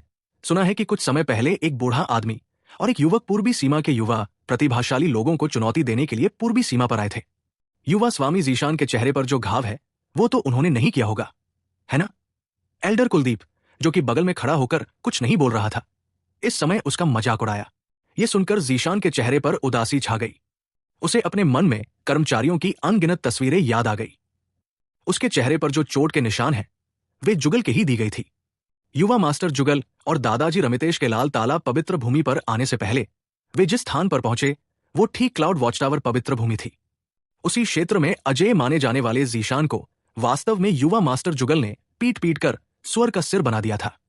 भले ही करीब 1 महीने का समय बीत चुका था, लेकिन उसके चेहरे पर चोट के निशान अभी तक ठीक नहीं हुए थे। ये जीशान के जीवन का सबसे बड़ा अपमान था, लेकिन उसके निशान सीधे एल्डर कुलदीप ने ही उधेड़े थे। घमंडी, उस नौजवान की ताकत का कोई जवाब नहीं था। युवा स्वामी जीशान ने केवल इसलिए हार मान ली क्योंकि उनका दिमाग एक पल के लिए भटक गया था। युवा स्वामी जीशान को बदनाम मत करो। यदि आपके पास क्षमताएं हैं तो अपने इस असीम क्षेत्र युवा स्वामी को उससे लड़ने का प्रयास करने दें। एक स्वर्गीय साधु क्षेत्र के बुजुर्ग की निंदा की जो जीशान के पीछे था। जब एल्डर कुलदीप ने उस बुजुर्ग की बातें सुनी तो वो ठहाका लगाए बिना नहीं रह सका। तुम किस बात पर हंस रहे हो? जीशान ने गंभीर भाव से कहा। किस बात पर हंस रहे हो? मैं तुम्हारी नासमझी पर हंस रहा हूं। वो जुगल हमारी पूर्वी सीमा पर प्रशिक्षण लेने आया था। क्या ऐसा हो सकता है कि तुम सोचते हो कि वो लाल तालाब की पवित्र भूमि पर नहीं आएगा? वो तो बहुत पहले ही युवा स्वामी का पराजित शत्रु है, लेकिन तुम लोग चाहते हो कि युवा स्वामी उससे लड़ने जाए। क्या ये बहुत हास्यास्पद नहीं है? एल्डर कुलदीप चौरसिया ने जोरदार हंसी के साथ कहा। क्या कहा तुमने? तुम्हारा ये असीम क्षेत्र युवा स्वामी उस जुगल को हरा सकता है? एल्डर कुलदीप, क्या तुम मुझे मूर्ख समझते हो? जीशान ने ठंडी मुस्कान के साथ कहा। वो जुगल की ताकत से भली भांति परिचित था। हालांकि उसका साधना क्षेत्र जुगल से थोड़ा ऊपर था, लेकिन जुगल के सामने उसके पास जरा भी जवाबी हमला करने की ताकत नहीं थी। जुगल को देखने के बाद ही जीशान को पता चला कि असली प्रतिभा किसे कहते हैं। लेकिन अब एल्डर कुलदीप ने कहा कि आरव ने जुगल को हरा दिया। यह दुनिया का सबसे बड़ा मजाक था। जुगल आरव से एक पूरा बड़ा क्षेत्र ऊपर था। इसके अलावा उसकी अवधारणाओं की समझ असाधारण रूप से उच्च थी। आरव के लिए उसे हराना, इसकी संभावना बिल्कुल भी नहीं थी। हे, तुम मानो या न मानो, ये तुम पर निर्भर है। हमारे लाल तालाब पवित्र भूमि ने इस घटना को ऊपर से नीचे तक व्यक्तिगत रूप से देखा। क्या ये अभी भी नकली हो सकता है? कुलदीप ने तिरस्कारपूर्वक कहा। ज़ीशान को स्पष्ट रूप से इस पर विश्वास नहीं हुआ, लेकिन एल्डर कुलदीप ने आसानी से जुगल का नाम पुकारा। स्पष्ट रूप से जुगल पहले ही लाल तालाब पवित्र भूमि पर जा चुका था, लेकिन आरव वर्तमान में पूरी तरह से सुरक्षित था। अनजाने में ज़ीशान कुछ हद तक अनिश्चित हो गया था। तार्किक रूप से कहें तो जुगल क्लाउड वॉच टावर पवित्र भूमि के बाद लाल तालाब पवित्र भूमि पर गए। यदि आरव ने वास्तव में जुगल के साथ मारपीट की तो उसके शरीर पर चोटें न छोड़ना असंभव था। क्या ऐसा है, चाहे वो खच्चर हो या घोड़ा, उसे टहलने के लिए बाहर खींचे और आपको पता चल जाएगा। ज़ीशान का दिल धड़क उठा और उसने आरव की ओर अमित्र भाव से देखा। दोनों पक्ष अभी 3 बनाम 3 थे। 2 अन्य बुजुर्गों ने अन्य 2 को बांध दिया था, इसलिए उसके लिए आरव की गहराई को महसूस करना उतना ही आसान था जितना कि हाथ घुमाकर। बात करते करते ज़ीशान पहले ही बहुत तेजी से आरव की ओर भागा। सावधान, युवा स्वामी। हालांकि बुजुर्ग दीपकर्ण आरव को नापसंद कर रहे थे, लेकिन आरव आखिर लाल तालाब पवित्र भूमि के युवा स्वामी थे। उन्हें बाहरी लोग कैसे परेशान कर सकते थे? लेकिन उनका शरीर अभी हिलना भी नहीं था कि कुलदीप ने उन्हें रोक लिया। कुलदीप, तुम क्या कर रहे हो? बड़े दीपनकर ने कुलदीप की ओर घूर कर देखा और कहा। बहुत स्पष्ट रूप से वो कुलदीप के काम करने के तरीके से बेहद असंतुष्ट था। युवा स्वामी खतरे का सामना कर रहे थे, वे हाथ जोड़कर कैसे सामना कर सकते थे? देखो, हमारा ये युवा स्वामी कोई साधारण आदमी नहीं है। ज़ीशान का उसे धमकाना अभी भी जल्दी है, कुलदीप ने मुस्कुराते हुए कहा। दहाड़। ज़ीशान की आकृति अभी भी आरव से 80 फीट दूर थी जब अचानक एक काला बाड़ वाला ड्रैगन उसके और आरव के बीच आ गया। उसके दिल में बहुत बड़ा खतरा पैदा हो गया। ज़ीशान ने बलपूर्वक उसकी आकृति को रोक दिया।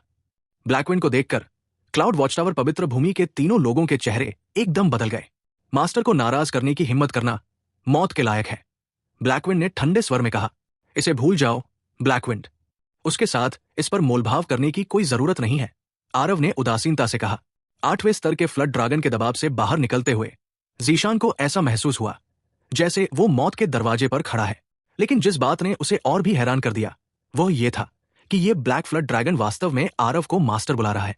एक असीम क्षेत्र वास्तव में एक 8वें स्तर राक्षसी जानवर सेवक को साथ लाया था। यह भी थोड़ा ज्यादा असाधारण था, है ना? हाँ मास्टर। आरव के शब्दों को सुनकर ब्लैकविंड आज्ञाकारी रूप से एक तरफ हट गया। ज़ीशान की आंखें चौड़ी हो गई। ये एक 8वें स्तर फ्लड ड्रैगन था, उसे भूल जाओ, भले ही वो पवित्र स्वामी ही क्यों न हो। इस तरह का व्यवहार मिलना बहुत मुश्किल था। एक 8वें स्तर राक्षसी जानवर से भिड़ना इतना आसान नहीं था। इसके अलावा एक 8वें स्तर राक्षसी जानवर में बेहद उच्च बुद्धि थी।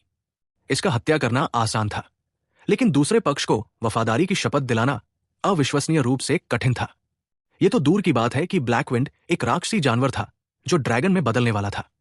उसे पहले से ही ड्रैगन जाति का आधा हिस्सा माना जाता था। इस तरह के राक्षसी जानवर बहुत घमंडी होते हैं, जिससे उनके किसी इंसान का सेवक बनने की संभावना और भी कम हो जाती है। फिर भी आरव ने ऐसा राक्षसी जानवर प्राप्त किया। ज़ीशान स्वाभाविक रूप से ये नहीं सोचेगा कि इसे आरव ने खुद वश में किया है। पवित्र स्वामी रचिमन के अलावा लाल तालाब पवित्र भूमि में और किसमें इतनी ताकत थी? इन कुछ सालों में यह व्यापक रूप से अफवाह थी कि रचिमन की स्थिति अच्छी नहीं थी। अब इसे देखते हुए यह बिल्कुल बकवास था। युवा स्वामी ज़ीशान, अब यहां पर शांत रहने का दिखावा मत करो। अगर लाशों की बाढ़ को नियंत्रित नहीं किया गया तो मेरी लाल तालाब की पवित्र भूमि को भूल जाओ। यहां तक कि पूरी पूर्वी सीमा भी मौत का क्षेत्र बन सकती है। इसलिए अब हमें जो करने की जरूरत है वो है ईमानदारी से सहयोग करना और घमंड और परेशानी खड़ी नहीं करना, आरव ने शांत भाव से कहा। ज़ीशान के चेहरे पर बहुत ही भद्दा भाव था। पता चला कि आरव ने बहुत पहले ही उसके विचारों को समझ लिया था। हालांकि क्लाउड वॉच टावर पवित्र भूमि की स्थिति लाल तालाब की पवित्र भूमि जितनी गंभीर नहीं थी, लेकिन स्थिति को अब और अनदेखा नहीं किया जा सकता था। वर्तमान स्थिति को देखते हुए इस लाश की बाढ़ का स्रोत निश्चित रूप से आपकी लाल तालाब की पवित्र भूमि है। इतनी बड़ी घटना को अंजाम देकर मैं देखना चाहता हूं कि आप लोग अन्य पवित्र भूमियों को कैसे जवाब देते हैं, ज़ीशान ने ठंडी सांस के साथ कहा। आरव द्वारा पकड़े जाने पर ज़ीशान बहुत दुखी था, लेकिन वो ब्लैकविंड से भी सावधान था, इसलिए वो आरव को दबाने के लिए केवल अन्य पवित्र भूमि को ही बाहर ला सकता था। लेकिन जब आरव उस तक पहुंच गया तो उसने कहा, अभी लाशों की बाढ़ स्पष्ट रूप से फैलने की प्रवृत्ति दिखाती है। इसके अलावा लाशों द्वारा सामान्य मार्शल कलाकारों के मारे जाने के बाद वे भी लाशों द्वारा नियंत्रित हो जाएंगे। इस दर पर लाशों की बाढ़ का पैमाना लगातार विशाल होता जाएगा। उस समय इसे बचाया नहीं जा सकेगा। अगर मैं तुम होते तो मैं सहयोग करने के लिए ईमानदारी बरतता। जो भी स्रोत मुद्दे हैं उनके बारे में मेरी पीठ पीछे बात मत करो।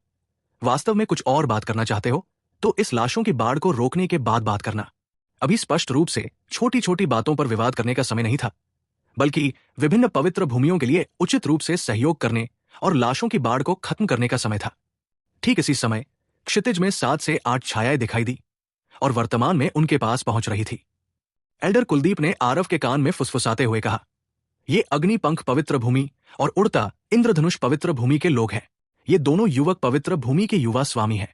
एक को शहजादा कहते हैं, दूसरे को संचित कहते हैं। आरव ने थोड़ा सिर हिलाया, ये संकेत देते हुए कि उसे बात समझ आ गई है। थोड़ी बहुत बातचीत के बाद शहजादा और संचित दोनों को पता चल गया कि आरव लाल तालाब पवित्र भूमि के नए नए युवा स्वामी भी हैं। स्वाभाविक रूप से वे अपने दिल में घृणा रखते थे, लेकिन ब्लैकविन के आसपास होने के कारण भले ही वे उसे नीची नजर से देखते हों, उन्हें अपने दिल में इसे दबाना पड़ता है।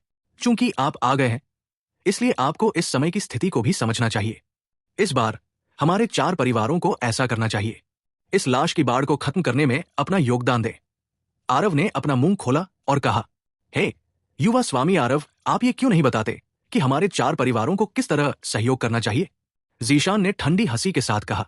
हालांकि आरव ये मानने को तैयार नहीं था, लेकिन वो जिस बारे में बात कर रहा था वो वास्तव में ऐसा मामला था जिसमें देरी नहीं की जा सकती थी।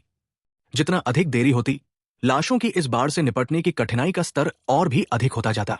आरव ने बहुत पहले ही एक सोची समझी योजना बना ली थी और अपना मुंह खोलकर कहा, यह लाशों का ज्वार असीम है और इसे खत्म करना नामुमकिन है। इन लाशों से बलपूर्वक निपटने से केवल हताहतों की संख्या ही बढ़ेगी। लाशों के ज्वार को खत्म करने के लिए हमें अभी भी लाशों के ज्वार के फूटने का असली कारण पता लगाना होगा।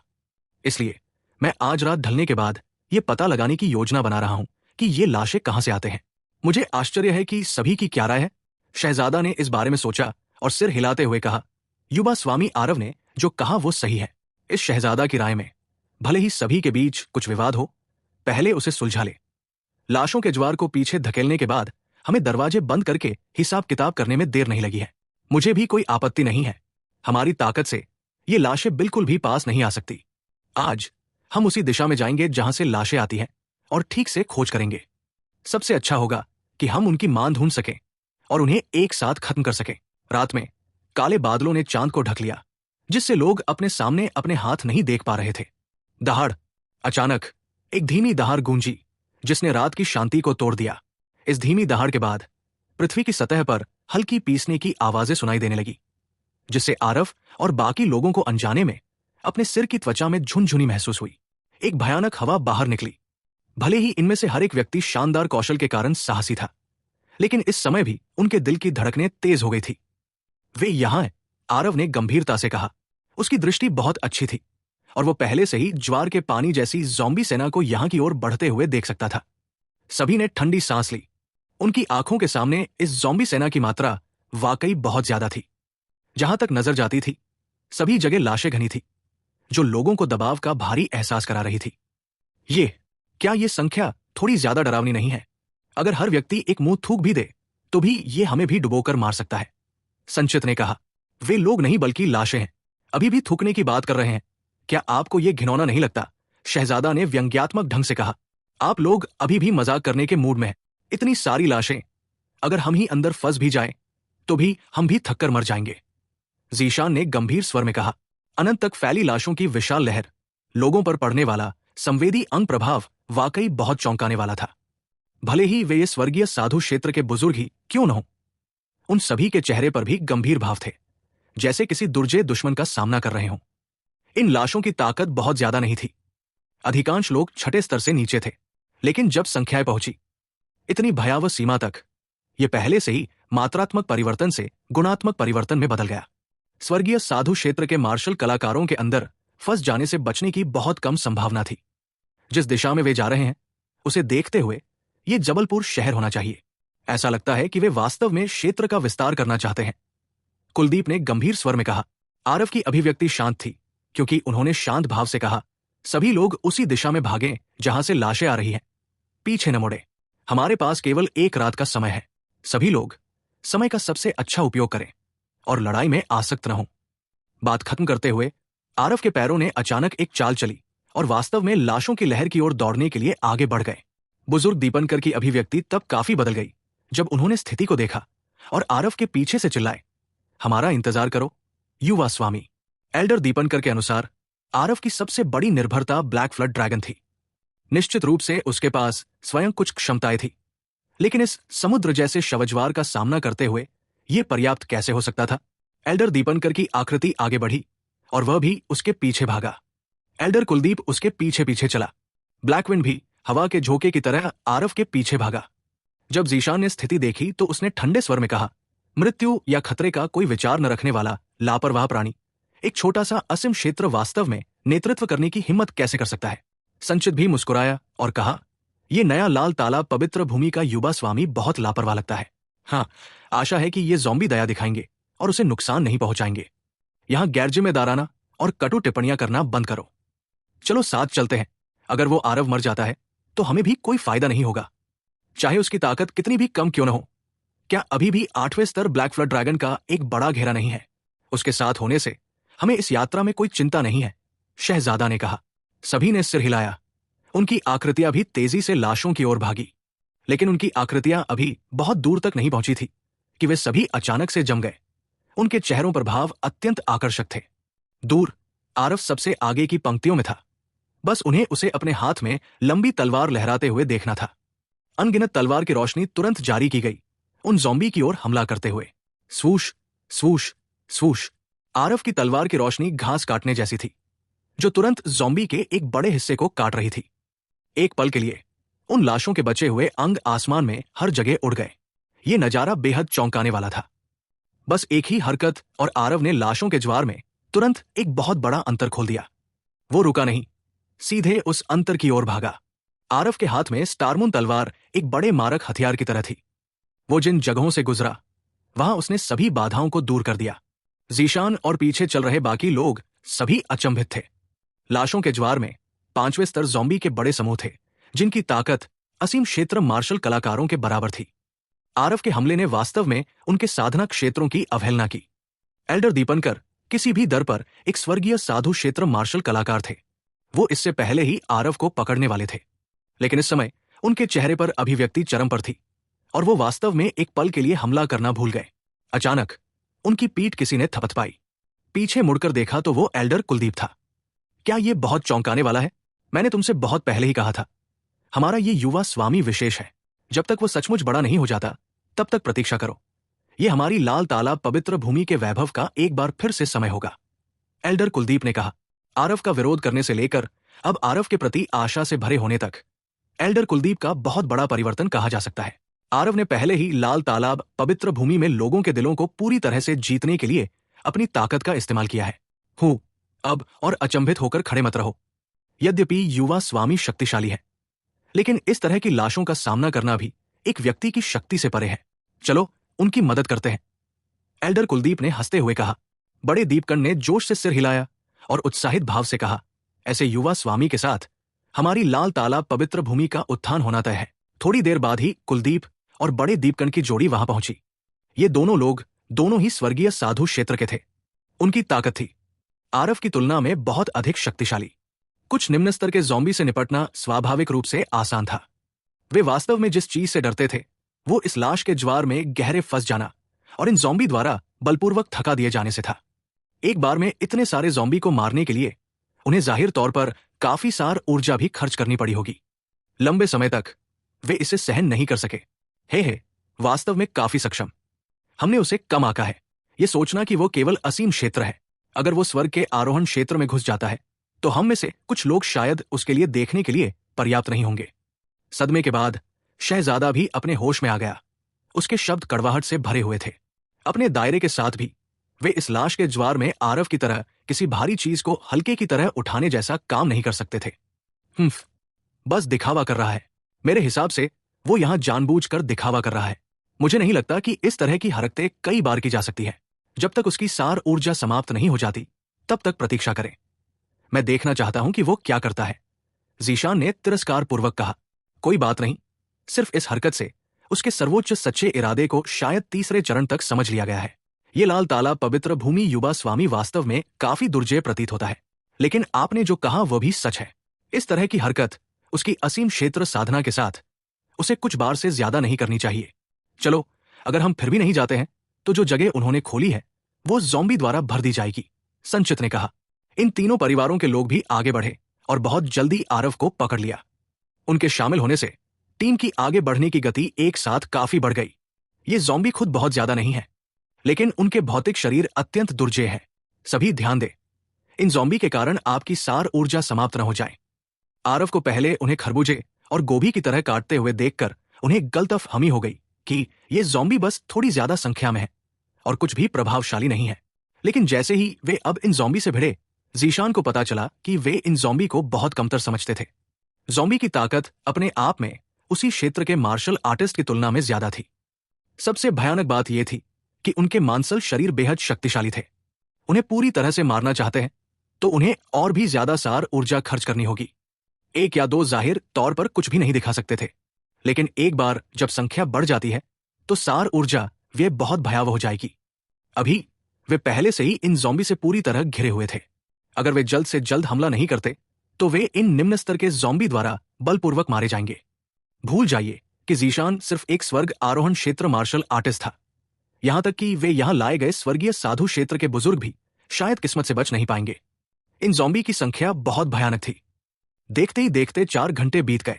आरव और दूसरे लोग पहले ही कई सौ मील की दूरी तय कर चुके थे। न सिर्फ उनके सामने ज़ॉम्बी कम हुए, बल्कि उनकी संख्या और भी बढ़ती गई। जितने ज्यादा ज़ॉम्बी मारे गए उतने ही ज्यादा होते गए, जिससे स्वर्गीय साधु क्षेत्र के ये बुजुर्ग कुछ हद तक सारी उम्मीद खोने लगे। जीशान, शहजादा, वे सभी, इन लोगों की सार ऊर्जा व्यय बहुत ज्यादा थी। ज़ॉम्बी को मारने की गति पहले की तुलना में स्पष्ट रूप से धीमी हो गई थी। उसकी नजर अनायास ही आरव की ओर गई और उसके दिल में अतुलनीय रूप से झटका लगा। क्या यह बदमाश कोई संकी हो सकता है? 4 घंटे हो गए हैं और उसकी युद्ध क्षमता वास्तव में अभी भी लगभग वैसी ही है जैसी पहले शुरू हुई थी। यह वस्तुतः बिना किसी कमी के है। मार्शल तकनीक का वस्त्र, एक असीम क्षेत्र मार्शल कलाकार संभवतः इसे लगातार 4 घंटे तक कैसे निष्पादित कर सकता है? जीशान ने खुद से सोचा। उसने अपने दिल की गहराई से सोचा कि आरव बहुत जल्दी अपनी सार ऊर्जा को समाप्त कर देगा और वहां से ब्लैकविंड की मदद लेगा। कौन जानता था कि 4 घंटे बीत गए और आरव की मार्शल तकनीक न केवल ऐसी थी जैसे कि वो सार ऊर्जा खर्च नहीं कर रही थी, बल्कि वो बिना रुके जारी हो रही थी। यहां तक कि स्वर्गीय साधु क्षेत्र मार्शल कलाकारों की हत्या की गति भी धीमी हो गई। केवल इन लाशों को काटने की आरव की गति थोड़ी भी कम नहीं हुई। आरव अभी भी सबसे आगे था, लाशों के ज्वार में एक अंतर को बलपूर्वक खोल रहा था। युवा स्वामी, इस तरह से आगे बढ़ना ठीक नहीं है। इन ज़ॉम्बी की ताकत और भी मजबूत होती जा रही है। अभी हम जो मार रहे हैं उनमें से ज्यादातर 5वें स्तर के ज़ॉम्बी हैं। यहां तक कि अंदर बहुत सारे 6ठे स्तर के ज़ॉम्बी भी हैं। मुझे संदेह है कि अगर ये इसी तरह चलता रहा तो आगे शायद सभी 6ठे स्तर के ज़ॉम्बी बन जाएंगे। जितना ज्यादा एल्डर कुलदीप लड़ता गया उतना ही ज्यादा वो घबराता गया और अपनी आंखों के सामने भयावह स्थिति से वो कुछ हद तक डरने से खुद को नहीं रोक पाया। ज़ॉम्बी की तरह ज्वार के पानी का सामना करते हुए जिन्हें खतरे की कोई परवाह नहीं थी, वे ये स्वर्गीय साधु क्षेत्र भी समझ नहीं पा रहे थे कि क्या करें। ये ज़ॉम्बी नहीं जानते थे कि डर क्या होता है और उनमें कोई चेतना भी नहीं थी। वे बस उन पर हमला करते थे, आंख मूंद कर। इससे भी ज्यादा निंदनीय बात यह थी कि उनके भौतिक शरीर बेहद शक्तिशाली थे। उन्हें मारना काफी प्रयास का विषय था। बाघ के बिल में घुसे बिना बाघ के बच्चों को कैसे पकड़ सकते हैं? पीछे जितने शक्तिशाली ज़ॉम्बी होंगे उतना ही इसका मतलब है कि हम ज़ॉम्बी के स्रोत के और करीब पहुंच रहे हैं। इस समय पीछे हटने का कोई रास्ता नहीं है। आप सभी सावधानी से जवाब दें और मेरे पीछे चलें, आरव ने बिना किसी हिचकिचाहट के कहा। एक वाक्य ने कुलदीप के कानों में लाली ला दी। वो एक महान स्वर्गीय साधु क्षेत्र वास्तव में आरव के पीछे छिपना चाहता था, लेकिन यह भी कुछ ऐसा था जिसे रोका नहीं जा सकता था। इन ज़ॉम्बी को मारने की गति के बारे में बात करें तो उसकी दक्षता वास्तव में आरव जितनी नहीं थी। इस तरह की परिस्थितियों में वे ये स्वर्गीय साधु क्षेत्र किसी भी बड़े क्षेत्र प्रभाव वाली मार्शल तकनीकों को निष्पादित करने की हिम्मत नहीं कर सकते थे। ये मौत की तलाश करने से अलग नहीं था। वे जो कर सकते थे वो था अपने आसपास के ज़ॉम्बी को मारना और आगे बढ़ना, सार ऊर्जा को अधिकतम सीमा तक संरक्षित करना। एक पलक झपकते ही 4 घंटे और बीत गए। सभी ने पहले ही भगवान जाने कितने ज़ॉम्बी को मार डाला था। यहां तक कि स्वर्गीय साधु क्षेत्र के मार्शल कलाकारों ने भी तब तक मारा जब तक उनके हाथ कमजोर नहीं हो गए। उन सभी ने सार ऊर्जा को बहाल करने वाली औषधीय गोलियों का सेवन किया, लेकिन फिर भी वे अपने शरीर में सार ऊर्जा को थोड़ा थोड़ा करके कम होने से नहीं रोक पाए। अभी उनके बगल में सभी छठे स्तर के ज़ॉम्बी थे। कभी कभी अंदर कुछ 7वें स्तर के ज़ॉम्बी भी होते थे। इन बुजुर्गों पर जो दबाव पड़ रहा था वो एक एक करके बहुत बढ़ गया। उन सभी की तो बात ही छोड़िए जो सिर्फ स्वर्ग आरोहण क्षेत्र में थे। छठे स्तर के ज़ॉम्बी, उनके मांसल शरीर की कठिनता पहले से बहुत बढ़ गई थी। उन्हें मारने की चाहत में खर्च होने वाली सार ऊर्जा बहुत ज्यादा होगी। जीशान का पूरा शरीर पसीने से भीग चुका था। वो लगभग अपनी सीमा तक पहुंच चुका था। इस बार बहुत लापरवाही की। सच में नहीं सोचा था कि इन ज़ॉम्बी की ताकत इतनी शक्तिशाली होगी। जीशान ने अपने दांत पीसते हुए कहा। शहजादा ने तलवार से ज़ॉम्बी को काट डाला और उसी तरह सांस के लिए हांफते हुए कहा, थोड़ी देर और रुको, बहुत जल्द दिन होने वाला है। मैं अब और नहीं चल सकता। मेरी औषधीय गोलियां लगभग खत्म हो चुकी है। अगर मैं औषधीय गोली भी खा लूं तो भी सार ऊर्जा को बहाल करने की गति भी खपत की गति से मेल नहीं खाती। जीशान ने कहा। आखिर उस साथी ने किस तरह की साधना विधि अपनाई? सार ऊर्जा पुनर्प्राप्ति की ये गति भी बहुत भयानक है ना? मैंने उसे औषधीय गोलियां खाते हुए भी नहीं देखा, और वो वास्तव में अब तक बने रहने के लिए सार ऊर्जा पुनर्प्राप्ति पर निर्भर था। बस लोगों को इस पर विश्वास करने की हिम्मत नहीं होगी। जीशान ने कहा। 8 घंटे बीत गए। आरव की युद्ध शक्ति अभी भी चार्ट से बाहर थी। भले ही उसके चारों ओर छठे स्तर के सभी ज़ॉम्बी थे, फिर भी वो तरबूज और गोभी काटने जैसा काम कर रहा था। पहले की तुलना में गति वास्तव में बहुत धीमी नहीं थी। इस तरह की ताकत ने सभी को अविश्वसनीय रूप से चौंका दिया। सब लोग फेल जाओ, हमें ज़ॉम्बी के स्रोत से पहले ही दूर नहीं जाना चाहिए, आरव ने अचानक स्पष्ट आवाज में कहा। जब वो बात कर रहा था, आरव ने अपना हाथ उठाया और ये एक कुंडलित ड्रैगन भयानक मुट्ठी थी। हथेली के बल ने जिन जगहों पर पहुंचा, ज़ॉम्बी धूल के ढेर में बदल गए, जो सीधे कई हजार फीट की दूरी पर फट गए। इस हथेली ने अंदर मिले कुछ 7वें स्तर के ज़ॉम्बी को भी नष्ट कर दिया। जीशान और अन्य दो ने एक नजर का आदान प्रदान किया, दूसरे पक्ष की आंखों में विस्मय देखकर। उन्हें आखिरकार पता चला कि आरव लाल तालाब पवित्र भूमि के युवा स्वामी कैसे बन गए। उन 7वें स्तर के ज़ॉम्बी के शरीर अतुलनीय रूप से मजबूत थे। यहां तक कि कृपाण और तलवारों से भी उन्हें चोट पहुंचाना बहुत मुश्किल था। इसके अलावा इन 7वें स्तर के ज़ॉम्बी की रिकवरी क्षमताएं बहुत मजबूत थी। अगर वे उन्हें मार नहीं पाते तो उनके शरीर पर घाव बहुत जल्दी सामान्य हो जाते, जिनसे निपटना बहुत मुश्किल था। लेकिन सामने आरव के ये 7वें स्तर के ज़ॉम्बी एक भी वार का सामना नहीं कर सकते। 7वें स्तर के ज़ॉम्बी, वे मानव मार्शल कलाकारों के स्वर्ग आरोहण क्षेत्र के बराबर अस्तित्व थे। तुम अभी भी किस बात के लिए चक्कर में हो? लगे रहो, इस बार तुम लोग कुछ और सार ऊर्जा प्राप्त करो। आगे पीछे मैं उन 7वें स्तर के ज़ॉम्बी से अब और नहीं निपट पाऊंगा, आरव जोर से चिल्लाया। जीशान और बाकी लोग अंदर से चौंक गए और जल्दी से आरव के कदमों के साथ आगे बढ़ते हुए सीधे कई हजार फीट की दूरी पर आगे बढ़ गए। न केवल ये ज़ॉम्बी आरव की हथेली की ताकत से भयभीत नहीं थे, बल्कि हर एक ज़ॉम्बी क्रोधित लग रहा था और बहुत तेजी उन्हें से चारों ओर से घेर लिए। आरव ने बिल्कुल भी संकोच नहीं किया और एक और कुंडलित ड्रैगन भयानक मुट्ठी से फायर किया। एक और बड़ा हिस्सा नष्ट हो गया। इस समय आरव युद्ध के देवता के समान था। जीशान ने यह भी गलत धारणा बनाई कि अगर वे आरव को इस तरह से मारते रहने देंगे तो क्या वो वास्तव में इन ज़ॉम्बी को मार पाएगा, जिन्होंने आसमान को काला कर दिया और धरती को ढक दिया था। लेकिन उसे जल्दी ही लगा कि यह विचार बहुत हास्यास्पद है। इन ज़ॉम्बी की संख्या बहुत ज्यादा थी। आरव निश्चित रूप से उन सभी को नहीं मार सकता था। आरव ने शारीरिक शक्ति और सार ऊर्जा को नहीं छोड़ा, सीधे बड़े बड़े मूव्स को मुक्त किया। इसने इस विचार को भी जाने दिया। लोगों की समूह बहुत तेजी से आगे बढ़ी। इस अवसर का लाभ उठाते हुए सभी ने बिना रुके औषधीय गोलियां भी खाईं और जितनी जल्दी हो सके सार ऊर्जा को पुनः प्राप्त किया। लेकिन यह प्रक्रिया लंबे समय तक जारी नहीं रही, क्योंकि पीछे की लाशें लगातार मजबूत होती गई। अधिक से अधिक 7वें स्तर की लाशें थी। भले ही आरव की कुंडलित ड्रैगन भयानक मुट्ठी शक्तिशाली थी, लेकिन अंतिम चरण के 7वें स्तर की लाशों से निपटने के लिए अभी भी थोड़ी कमी थी। सौभाग्य से आराम और पुनर्वास की अवधि के माध्यम से दूसरों की सार ऊर्जा भी काफी हद तक ठीक हो गई और वे आरव को बोझ को और अधिक साझा करने में सक्षम थे। अचानक आरव को अपनी खोपड़ी में झुनझुनी महसूस हुई। खतरे की भावना ने तुरंत उसके पूरे शरीर को घेर लिया। ब्लैकविंड, सतर्क रहो। 8वें स्तर की लाशें दिखाई दी। आरव चिल्लाया। आरव को इस तरह के संकट की भावना पैदा करने में सक्षम बनाने के लिए केवल 8वें स्तर के शव आदरणीय थे। आश्वस्त रहें, मास्टर, ब्लैकविंड के यहां होने से ये ज़ॉम्बी आपको नुकसान नहीं पहुंचा सकते। ब्लैकविंड को भी पता था कि अब ये अलग था। सीधे आरव के सामने ढाल बनकर खड़ा था। बहुत दूर नहीं, कई चमकदार हरी रोशनियां धुंधली सी दिखाई दे रही थी। आरव ने इसे स्पष्ट रूप से देखा। चमकदार हरी रोशनी की वे कई किरणें उन कुछ ज़ॉम्बी द्वारा उत्सर्जित की गई थी। ये ज़ॉम्बी स्पष्ट रूप से 8वें स्तर के शव आदरणीय थे। मार्शल आर्टिस्ट के मरने के बाद उनके शरीर कुछ विशेष परिस्थितियों में क्षय नहीं होते और इसके बजाय स्वर्ग और पृथ्वी सार ऊर्जा को अवशोषित करते हैं। ये उनके उग्र शरीर को मजबूत करेगा, जिससे वे एक ज़ॉम्बी में बदल जाएंगे। जंग की शुरुआत में एक ज़ॉम्बी सिर्फ एक चलती हुई लाश थी जिसमें कोई चेतना नहीं थी। क्योंकि मार्शल आर्टिस्ट मृत्यु के बाद बुरी यिन क्यूई का उत्पादन करते हैं, इसलिए ये सहज रूप से मारता है। एक बार ज़ॉम्बी बनने के बाद वे मार्शल आर्टिस्ट को मारते समय अपने स्वयं के मांसल शरीर को मजबूत करने के लिए मार्शल आर्टिस्ट के सार को जब्त कर सकते थे। ये वास्तव में एक साधना प्रक्रिया थी, केवल ये कि यह अवचेतन स्तर पर किया गया था। मांसल शरीर के अधिक से अधिक शक्तिशाली होने के बाद ज़ॉम्बी अपनी खुद की बुद्धिमत्ता को भी जन्म देगा। इस बुद्धिमत्ता का पहले से ही मार्शल आर्टिस्ट के साथ कोई संबंध नहीं था जब वो अभी भी जीवित था। एक और जीवन रूप बन जाएगा। बुद्धि को जन्म देने के बाद ज़ॉम्बी अपने आप ही साधना कर सकता था और यहां तक कि देवता क्षेत्र में भी साधना कर सकता था। दिव्य दाव युग में वर्षों पहले एक 10,000 साल का ज़ॉम्बी राजा था जो एक बार देवता के दायरे में खेती करके किंवदंती बन गया था। लेकिन उस समय वो पहले से ही आम इंसानों से बहुत अलग नहीं था। प्राकृतिक ज़ॉम्बी की जन्म प्रक्रिया बेहद धीमी थी। आवश्यक शर्तें भी बहुत कठोर थी, लेकिन अगर उन्हें लोगों द्वारा परिष्कृत किया जाता तो ये प्रक्रिया बहुत कम हो जाती।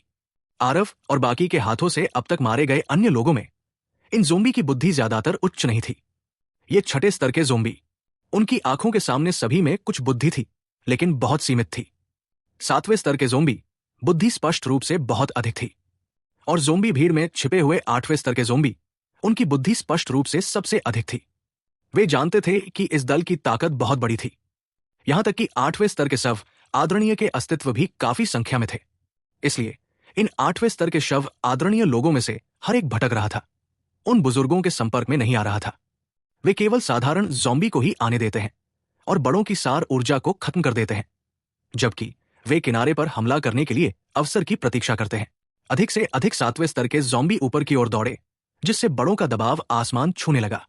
हालांकि 7वें स्तर के ज़ॉम्बी उन्हें ज्यादा खतरा नहीं पहुंचा सकते थे, लेकिन संख्या में वृद्धि के बाद उनकी सार ऊर्जा व्यय में भी काफी वृद्धि होगी। जब तक उनकी सार ऊर्जा लगभग समाप्त हो जाती, तब तक वे इन 8वें स्तर के लाशों के आदरणीय लोगों की दया पर निर्भर हो जाते। ब्लैकविंड, अब सार ऊर्जा पर कंजूसी मत करो।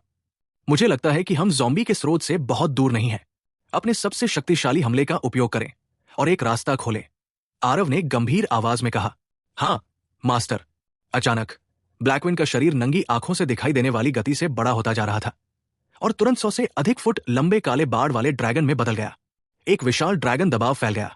8वें स्तर के दबाव तुरंत फूट पड़ा। बढ़ते बाढ़ के पानी। ब्लैकविंड ने अपना मुंह चौड़ा किया। तेज बाढ़ के पानी झरने की तरह बह रहे थे।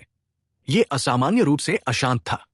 वे 6ठे स्तर और 7वें स्तर के ज़ॉम्बी एक के बाद एक इन बाढ़ के पानी के नीचे उड़ रहे थे। जो थोड़े करीब थे वे भी भारी प्रभाव बल से धूल में मिल गए। एक ही चाल में पता नहीं कितने ज़ॉम्बी विनाशकारी प्रलय का सामना कर चुके थे। मूल रूप से कसकर पैक किए गए ज़ॉम्बी गिरोह में एक बड़ा अंतर भी खुल गया था। आरव ने जब स्थिति देखी तो वो बहुत खुश हुआ और बोला, अच्छा किया ब्लैकविंड।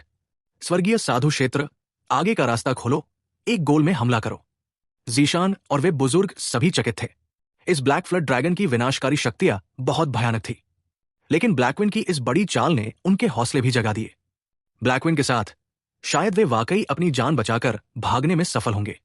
8वें लेवल का विशाल घेरा वास्तव में दिखावे के लिए नहीं था। आरव के शब्द सुनकर उनमें से किसी ने भी देर करने की हिम्मत नहीं की। वे तेजी से लाल हो चुके खुले अंतराल से घेरे से बाहर निकल गए। वे 8वें लेवल के शव आदरणीय केवल आरंभिक चरण के 8वें लेवल थे। ब्लैकविंड की चाल की ताकत को देखकर वे असहाय होकर देखते रहे, क्योंकि भीड़ आगे बढ़ रही थी। वेला से आगे बढ़ने की हिम्मत नहीं की। आरव और अन्य लोगों ने अपनी गति को चरम सीमा तक बढ़ा दिया। पलक झपकते ही कई मील की दूरी तय कर ली। अचानक पार्टी की हरकतें रुक गई, जिससे उनके कदम बलपूर्वक रुक गए। हर किसी के चेहरे पर हैरानी के भाव उभर आए। वे अपनी आंखों के सामने के दृश्य को देखकर अचंभित थे। उनके सामने एक बहुत बड़ा सिंकहोल था, जो आंखों की पहुंच से परे फैला हुआ था। जहां तक आंखें देख सकती थी, सिंकहोल के अंदर चमकदार सफेद हड्डियां थी जो दिमाग को डराने वाली लग रही थी। अब तक साधना कर रहे इन मार्शल आर्टिस्टों ने भगवान जाने कितने लाशों को मार डाला था, लेकिन फिर भी उन्होंने जो दृश्य देखा वो अविश्वसनीय रूप से चौंकाने वाला था। ठीक इसी क्षण क्षितिज से भोर की एक किरण चमक उठी। उन ज़ॉम्बी को कुछ महसूस हुआ जो ज्वार के पानी की तरह सिंकहोल में पीछे हट गए। वे कुछ 8वें स्तर के शव आदरणीय भी थोड़ा हिचकिचाए, फिर वे सीधे सिंकहोल में घुस गए। ये कैसी जगह है? इतना बड़ा सिंकहोल वास्तव में सीमाओं पर दिखाई दिया। मुझे कभी पता क्यों नहीं चला? जीशान ने गहरी सांस ली और कहा, असंभव। मुझे याद है कि यह क्षेत्र समतल भूमि होना चाहिए। ये एक विशाल सिंकहोल कैसे हो सकता है? जमात ने गंभीर भाव से कहा। शहजादा ने आगे कहा, आपने जो कहा वो सही है। अगर मुझे गलत याद नहीं है तो ये जगह वास्तव में समतल भूमि का क्षेत्र था। इतना बड़ा सिंकहोल होना असंभव है। असंभव क्या है? तथ्य आपकी आंखों के ठीक सामने है। क्या ऐसा हो सकता है कि हम सभी अभी एक भ्रम के दायरे में हैं? एल्डर कुलदीप ने ठंडे स्वर में कहा। मुझे वास्तव में उम्मीद नहीं थी कि इस जगह पर वास्तव में इतना बड़ा अस्थिपंजर है। कोई आश्चर्य नहीं कि ये इतने बड़े पैमाने पर शवों की बाढ़ लाएगा। ये जगह यिन ग्रोटो का एक क्षेत्र है जो एक स्थान पर बुरी यिन की अत्यंत शक्तिशाली शक्तियों को इकट्ठा करता है। जब तक कोई मार्शल कलाकारों की लाशें यहां रखता है तब तक ये जल्द ही जम भी बन जाएगी। लेकिन इन सफेद हड्डियों की स्थिति को देखते हुए ये पहले से ही बहुत पीछे होनी चाहिए। लाशों का बनना संभव नहीं है। फिर एक ही तरह की संभावना है किसी ने जानबूझकर यहां अनगिनत लाशें दफना दी। फिर लाशों का ज्वार फूट पड़ा, आरव ने गंभीर चेहरे के साथ कहा। आरव का विश्लेषण सुनकर हर कोई आतंक से ग्रसित हो गया। आरव ने जो कहा वो सही है, बस मुझे अभी भी कुछ संदेह है। आखिर किस तरह के व्यक्ति में ऐसी असाधारण क्षमताएं होती है और उसका लक्ष्य क्या है? संचित ने पूछा। हाँ, इस तरह की क्षमता वाली प्रमुख शक्तियों को हम पर, इन छोटी सी नोवी रैंक की पवित्र भूमि पर ध्यान नहीं देना चाहिए, है ना? आखिर वे ऐसा क्यों कर रहे हैं? शहजादा ने पूछा। हमें अभी जिस बारे में चिंतित होना चाहिए वो ये नहीं होना चाहिए, है ना? क्या आप सभी इस बात पर थोड़ा चिंतित नहीं होंगे कि हमें इस लाश के ज्वार को कैसे शांत करना चाहिए? आरव, क्या आप बहुत सक्षम नहीं हैं? हमें बताने की कोशिश करें। जीशान ने ठंडी मुस्कान के साथ कहा। आरव के तरीकों को देखकर जीशान के दिल में और भी ईर्ष्या हुई। रास्ते में आरव ने सुर्खियां बटोरी जिससे जीशान के दिल में हीनता की भावना पैदा हुई। हाँ, ये हीनता की भावना थी।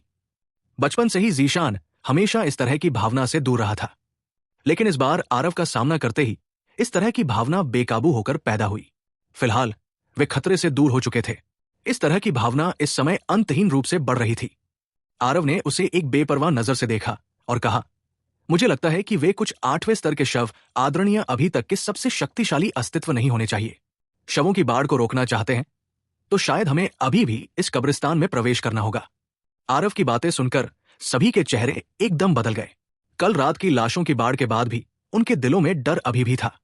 अगर आरव और ब्लैकविंड न होते तो शायद उन्हें इन स्वर्गीय साधु क्षेत्र को भी यही मरना पड़ता। अब आरव ने कहा कि उन्हें अभी भी इस सिंकहोल के अंदर जाना है। इससे उनमें से हर एक झिझक गया। अब आप लोगों के पास झिझकने का समय नहीं है। यह मामला न केवल मेरी लाल तालाब की सुरक्षा को प्रभावित करता है बल्कि आप सभी से भी जुड़ा है।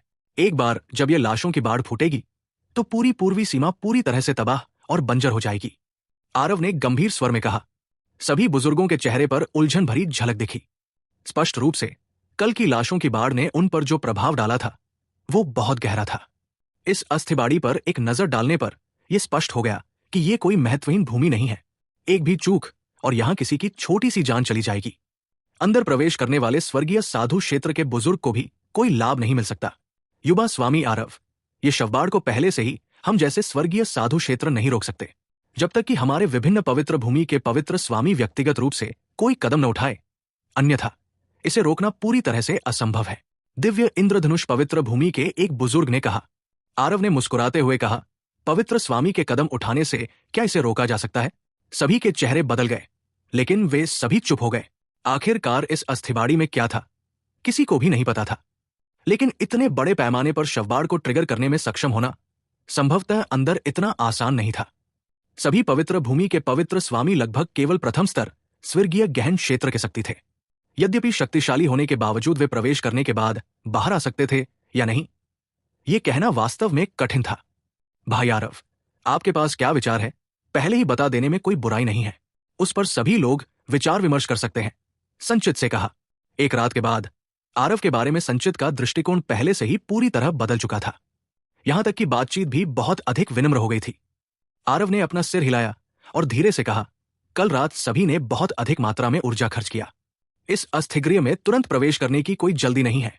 मेरा एक सुझाव है, इस मामले की घोषणा पूरी पूर्वी सीमा की सभी पवित्र भूमियों में करें। उन्हें इस मामले के पक्ष और विपक्ष बताते हुए फिर प्रत्येक पवित्र भूमि को टीम का नेतृत्व करने के लिए कम से कम एक महान साधु क्षेत्र भेजना होगा।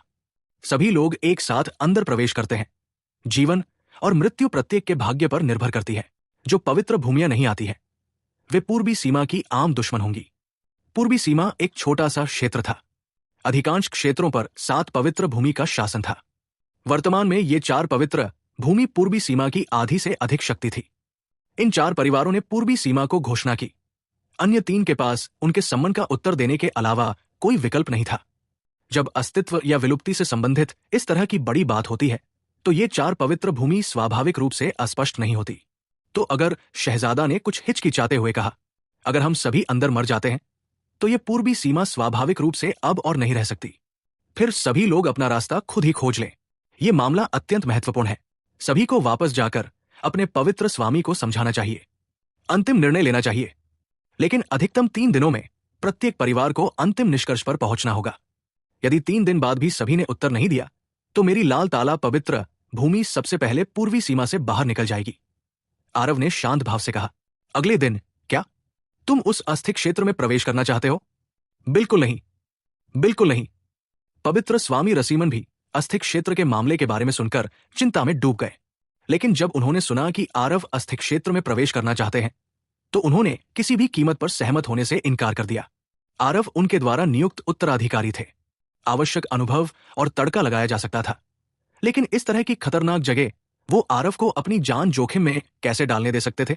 युवा स्वामी, आप लोगों ने जो कहा उसके अनुसार ये अस्थि क्षेत्र अत्यंत जोखिम भरा है। यदि वे भी अंदर चले गए तो शायद दिव्य साधु क्षेत्र सुरक्षित रूप से बाहर नहीं आ पाएंगे।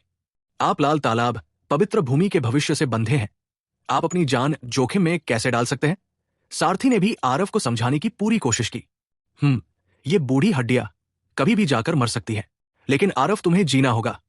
भूल जाओ, मेरे पास जीने के लिए ज्यादा साल नहीं बचे हैं। ये सम्राट इस बार अपनी पुरानी जिंदगी को जोखिम में डालकर इस अस्थि भंग को अपने कब्जे में ले लेगा। पवित्र स्वामी रसीमन ने दृढ़ निश्चय नजर से कहा। अवलोकन की इस अवधि के दौरान पवित्र स्वामी रसीमन इस युवा स्वामी आरव से बेहद संतुष्ट थे। चाहे प्रतिभा हो, दिमाग हो या तरीका, आरव युवा स्वामी के रूप में एकदम सही थे।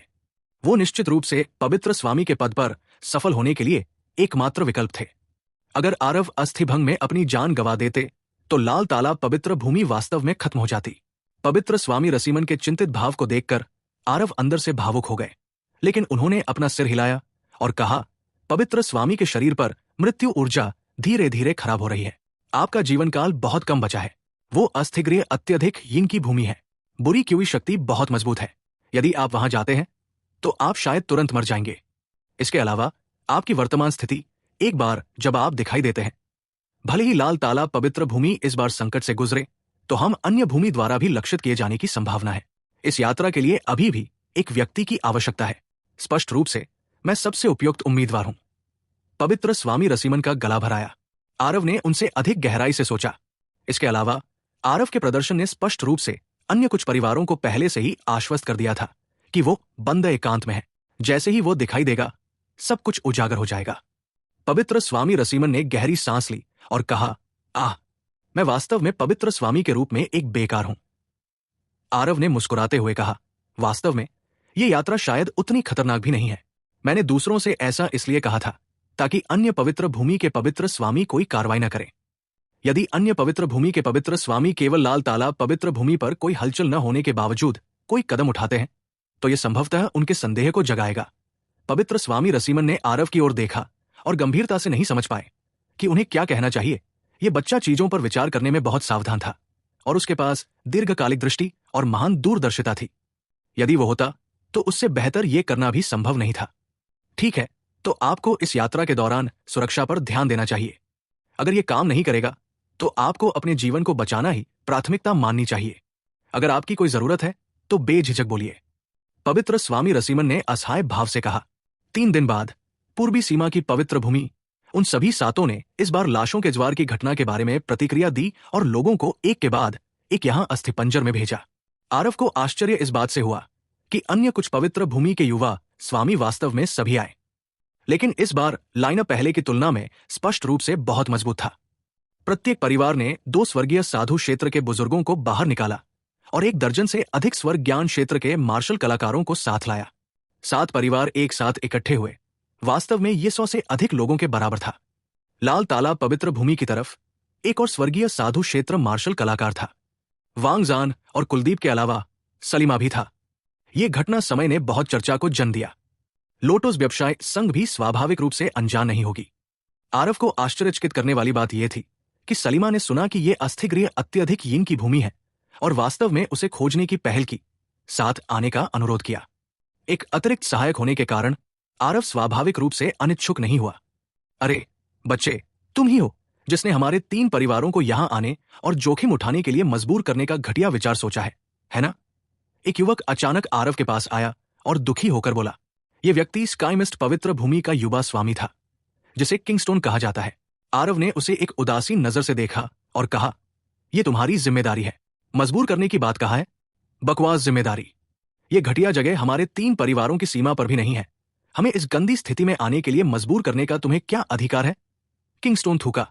जब दूर से जीशान ने यह दृश्य देखा तो वो मन ही मन प्रसन्न हुआ। इस किंगस्टोन का गुस्सा बहुत जल्दी भड़क जाता है। अभी अभी उसने थोड़ा सा उकसाया और वो तुरंत आरव से लड़ने के लिए आ गया।